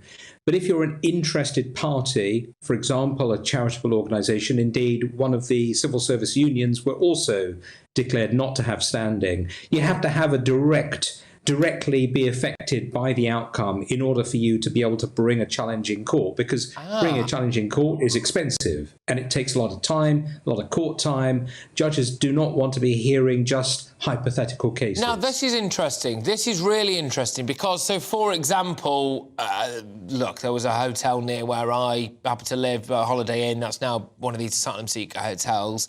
And my understanding is that Carrefour Calais were involved there. Presumably, one of the things that they will be doing is maybe giving a little bit of legal advice or whatever, we don't know. But now it would be that unless I am someone who's rocked up here on a boat across the channel, unless it's me, a charity couldn't represent me in court on my behalf. It would have to be me. And then the argument would be, well, I haven't got the funds all the time for that. Well, I wouldn't be quite as absolute about that. So I certainly agree that probably a charitable organisation would be in difficulty saying that they had legal standing. But, for example, a family member who might be directly affected or more closely affected may well have standing, or a different charity that is specifically involved, for example, in that person's day-to-day care or medical treatment might be considered to have legal standing. So, but it's not it's not an absolute right. Yeah, I think that's potentially quite big. I mean, there are a few big chunks in this. The fact that, yes, it's overall, on balance, it's a win for the government, I think, right, isn't it? Because they're saying that, it's definitely a win for the government. Yeah, it's definitely a win, right? I mean, I suppose that the one of the big things that people would say, though, is, I mean, which is what Yvette Cooper's going off, which is it value for money and is it a deterrent? And for me, it just only becomes value for money if it is indeed actually a deterrent. And with the best will in the world, as I understand it, Rwanda is going to take a couple of hundred or maybe a couple of thousand people. I mean, it equates to something like 1% or 0.5% of the people coming across the channel. I remain unconvinced as to how much of a deterrent it is. I don't know. What do you think? I'm not sure it's much of a deterrent, because the individuals that are trying to come to the UK in order to claim asylum are probably not following GB News or the BBC or Channel 4 or anybody else for that matter. So they're not going to be aware of the legal implications of this judgment. It's probably not going to affect the business strategy of trafficking gangs. They're probably not going to be saying, well, by the way, here's a health warning, you might not make it because you might be sent to Rwanda. So I don't think it'll have that sort of deterrent effect. No, exactly. And Rishi Sunak has come out with a line about the idea that by this time last year we were going to have cleared the asylum backlog. Well, apparently 98% of the small boat crossings so far have not been processed. He will be hoping that this in some way can speed that up, because now potentially we might have somewhere to send them. Anyway, we'll have to see how it all pans out. Look, great to have you on the show. Thank you very much. It's Jawed Luqmani there, who is an immigration lawyer, reacting to that big news that's broken today, which is that the Rwanda deportation scheme is legal, which I think is good stuff. Whether or not it'll be a deterrent is another thing, and I'll be getting stuck into that a little bit later on. But stay with us, because how far should free speech go? Should I be allowed to say, for example, that I fantasise about Meghan Markle being stripped naked and paraded through the streets and covered in human excrement? Well, it's a good job I didn't say it, because if I had, then I'd be in trouble. Jeremy Clarkson did, though, and he is now in trouble. How do you feel about all of that? Is it free speech, or has he gone too far? I'll be back in a few moments.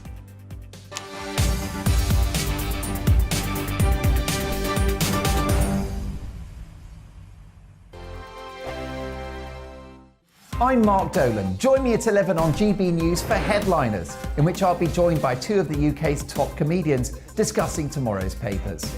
If it's an important story, we'll cover it, but we'll have some fun along the way. Headliners, the late-night paper review that won't send you to sleep like the others will. 7 nights a week at 11 p.m. on GB News.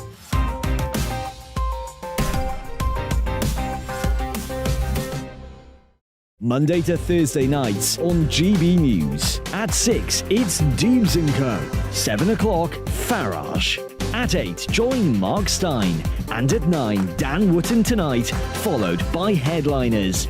On TV, radio and online. This is GB News.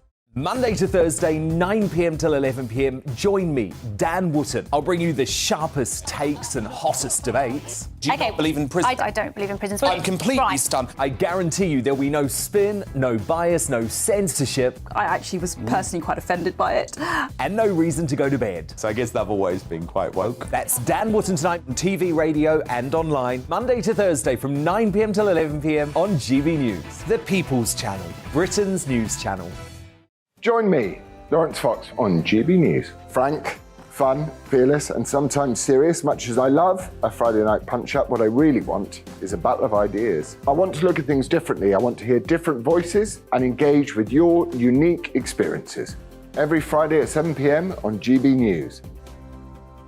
Hello, I'm Esther McVeigh. And I'm Philip Davis. Whether you're watching or listening on TV, online or on radio, we handpick the latest stories, debates and expert opinions for your weekend. So whether that's politics, news or showbiz, we've got it covered. Join us every Saturday morning at 10 o'clock on GB News. Join me every Sunday at 6 p.m. for Gloria Meets. In exclusive interviews, I'll be finding out who our politicians really are and what they really think. It's something that you would never want anyone to suffer. I didn't know what channels there were. I didn't think I'd be believed. I must have weighed about 7 stone and I'm 5'8". My instincts was to sort of cover this up. I mean, clearly that was a mistake. Join me every Sunday at 6 p.m. on GB News, the People's Channel, Britain's news channel. Hello there, it's Eamon Holmes here from Breakfast on GB News. We're not just on your television and your screens, you know. We're on DAB plus digital radio, so you can listen to your favourite shows on the move. If you've not yet listened to GB News Radio, it's very simple. We're on your radio player and TuneIn apps, on your smart speaker, phone or tablet, or online at gbnews.uk. Take us with you wherever you go. GB News Radio. You never have to miss a moment of the People's Channel.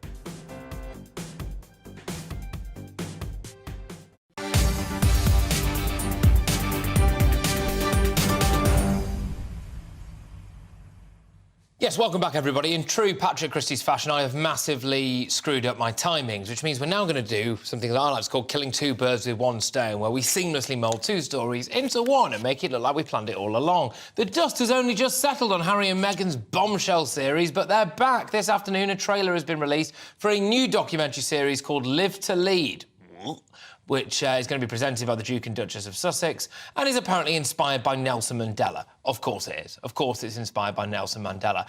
We're also, a bit later on, going to be talking about Jeremy Clarkson's comments. But let's have a look at this sickening trailer. This was inspired by Nelson Mandela, who once said, "What counts in life is not the mere fact that we have lived. It is what difference we have made to the lives of others that will determine the significance of the life we lead." It's about people who have made brave choices. To fight for change and to become leaders. And giving inspiration to the rest of us. To live, to lead.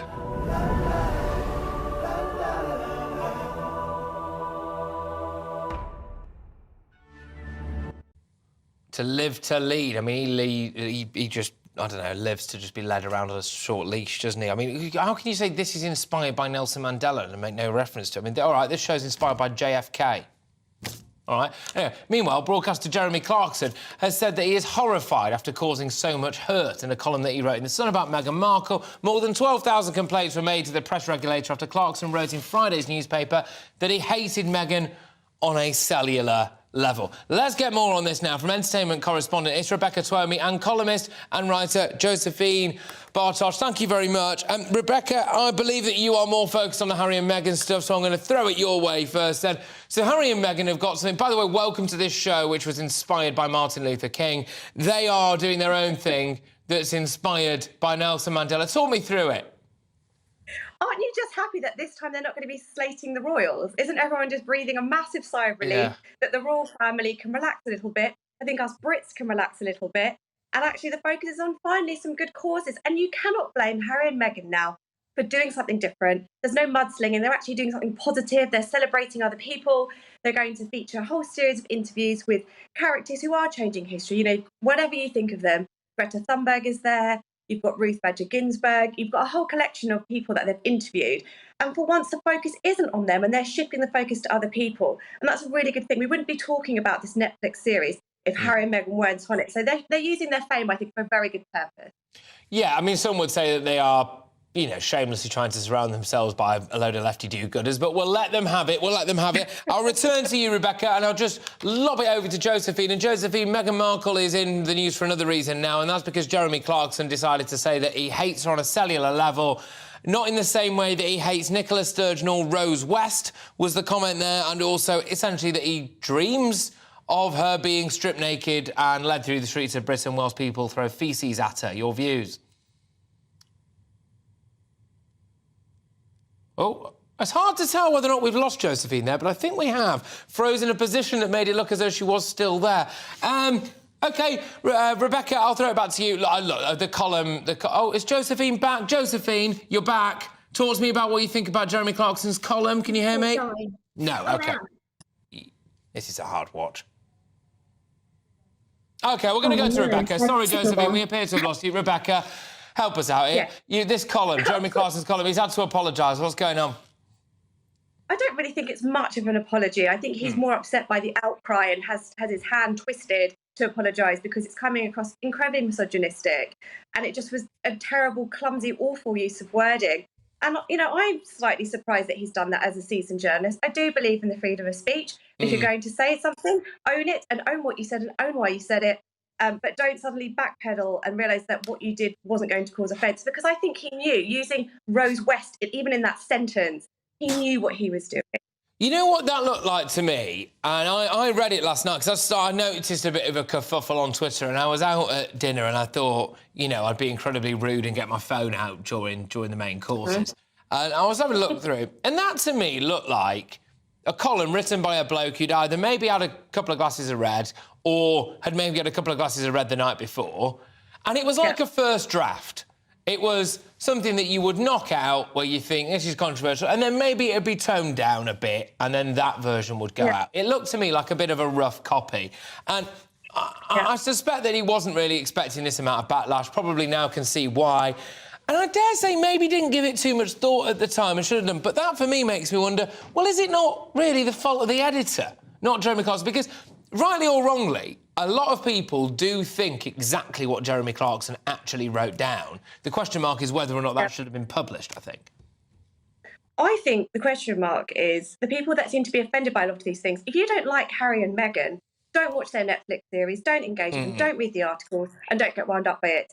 If you are going to be offended by someone like Clarkson, who has never denied the sort of views that he has, and, you know, if the sort of newspaper that's published it, if you don't like that newspaper, don't buy it, don't read it, don't react to it, don't be offended by it. I think the problem is that, you know, if people don't like something, they almost want to be offended before something's even happened now. They don't like the Sun newspaper, so they decide that they're going to be offended by anything that it prints. I mean, Joe Brand did talk about pouring battery acid over people, and we've had various different comedians like Nish Kumar, for example, who I think at the time was still working at the BBC, who was talking about, you know, whether or not elderly Brexit voters, well, essentially should be allowed to live. You know, it's not uncommon, is it, for people to maybe say some rather fruity things. But yes, when it comes to Jeremy Clarkson, I mean, I read it, I thought it was all right, but I suppose I'm not the moral bastion of goodness in this world, am I? Look, Rebecca, thank you very, very much. Rebecca Twomey there, entertainment correspondent, reacting to that. I've just got about 20 seconds to get everything I need to know from Michelle, is that right?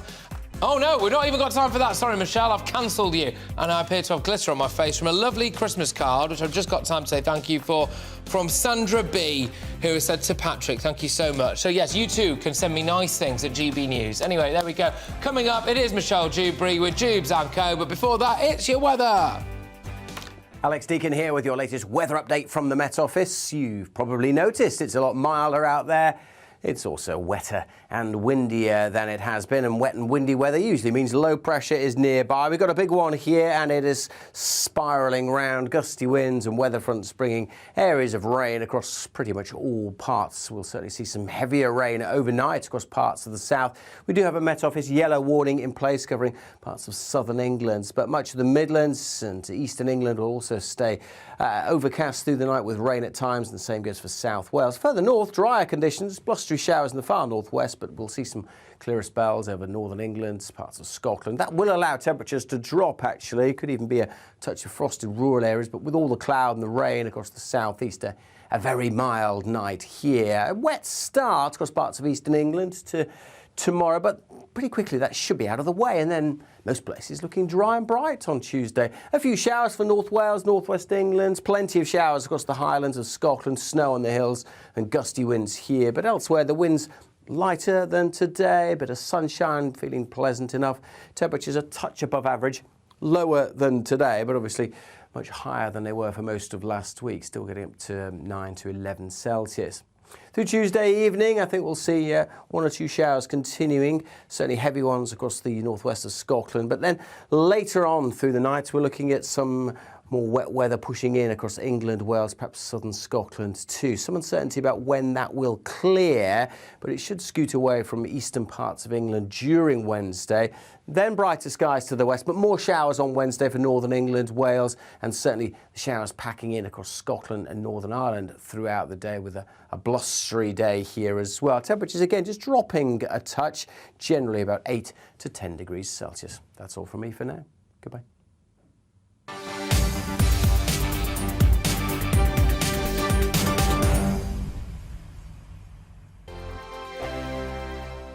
Monday to Thursday, 9 p.m. till 11 p.m. Join me, Dan Wootton. I'll bring you the sharpest takes and hottest debates. Do you not believe in prison? I don't believe in prison. I'm completely stunned. I guarantee you there'll be no spin, no bias, no censorship. I actually was personally quite offended by it. And no reason to go to bed. So I guess they've always been quite woke. That's Dan Wootton tonight on TV, radio and online. Monday to Thursday from 9 p.m. till 11 p.m. on GB News. The People's Channel, Britain's news channel. Every morning from 6 o'clock, we'll wake you up with GB News Breakfast with all the stories you didn't know from the night before. So whether it's serious news, entertainment, or your own views from all over our great nation, we're here to kick off your day with a smile. And the national media should be reflecting and reporting what's happening here. You will notice the northwestern accents. Whether you're with us on TV, radio, or online, every morning, it's breakfast from 6 a.m. Hope you can join us. Join me every Sunday at 6 p.m. for Gloria Meets. In exclusive interviews, I'll be finding out who our politicians really are and what they really think. It's something that you would never want anyone to suffer. I didn't know what channels there were. B, I didn't think I'd be believed. I must have weighed about 7 stone and I'm 5'8". My instincts was to sort of cover this up. I mean, clearly that was a mistake. Join me every Sunday at 6 p.m. on GB News, the People's Channel, Britain's news channel. Hello there, it's Eamon Holmes here from Breakfast on GB News. We're not just on your television and your screens, you know. We're on DAB.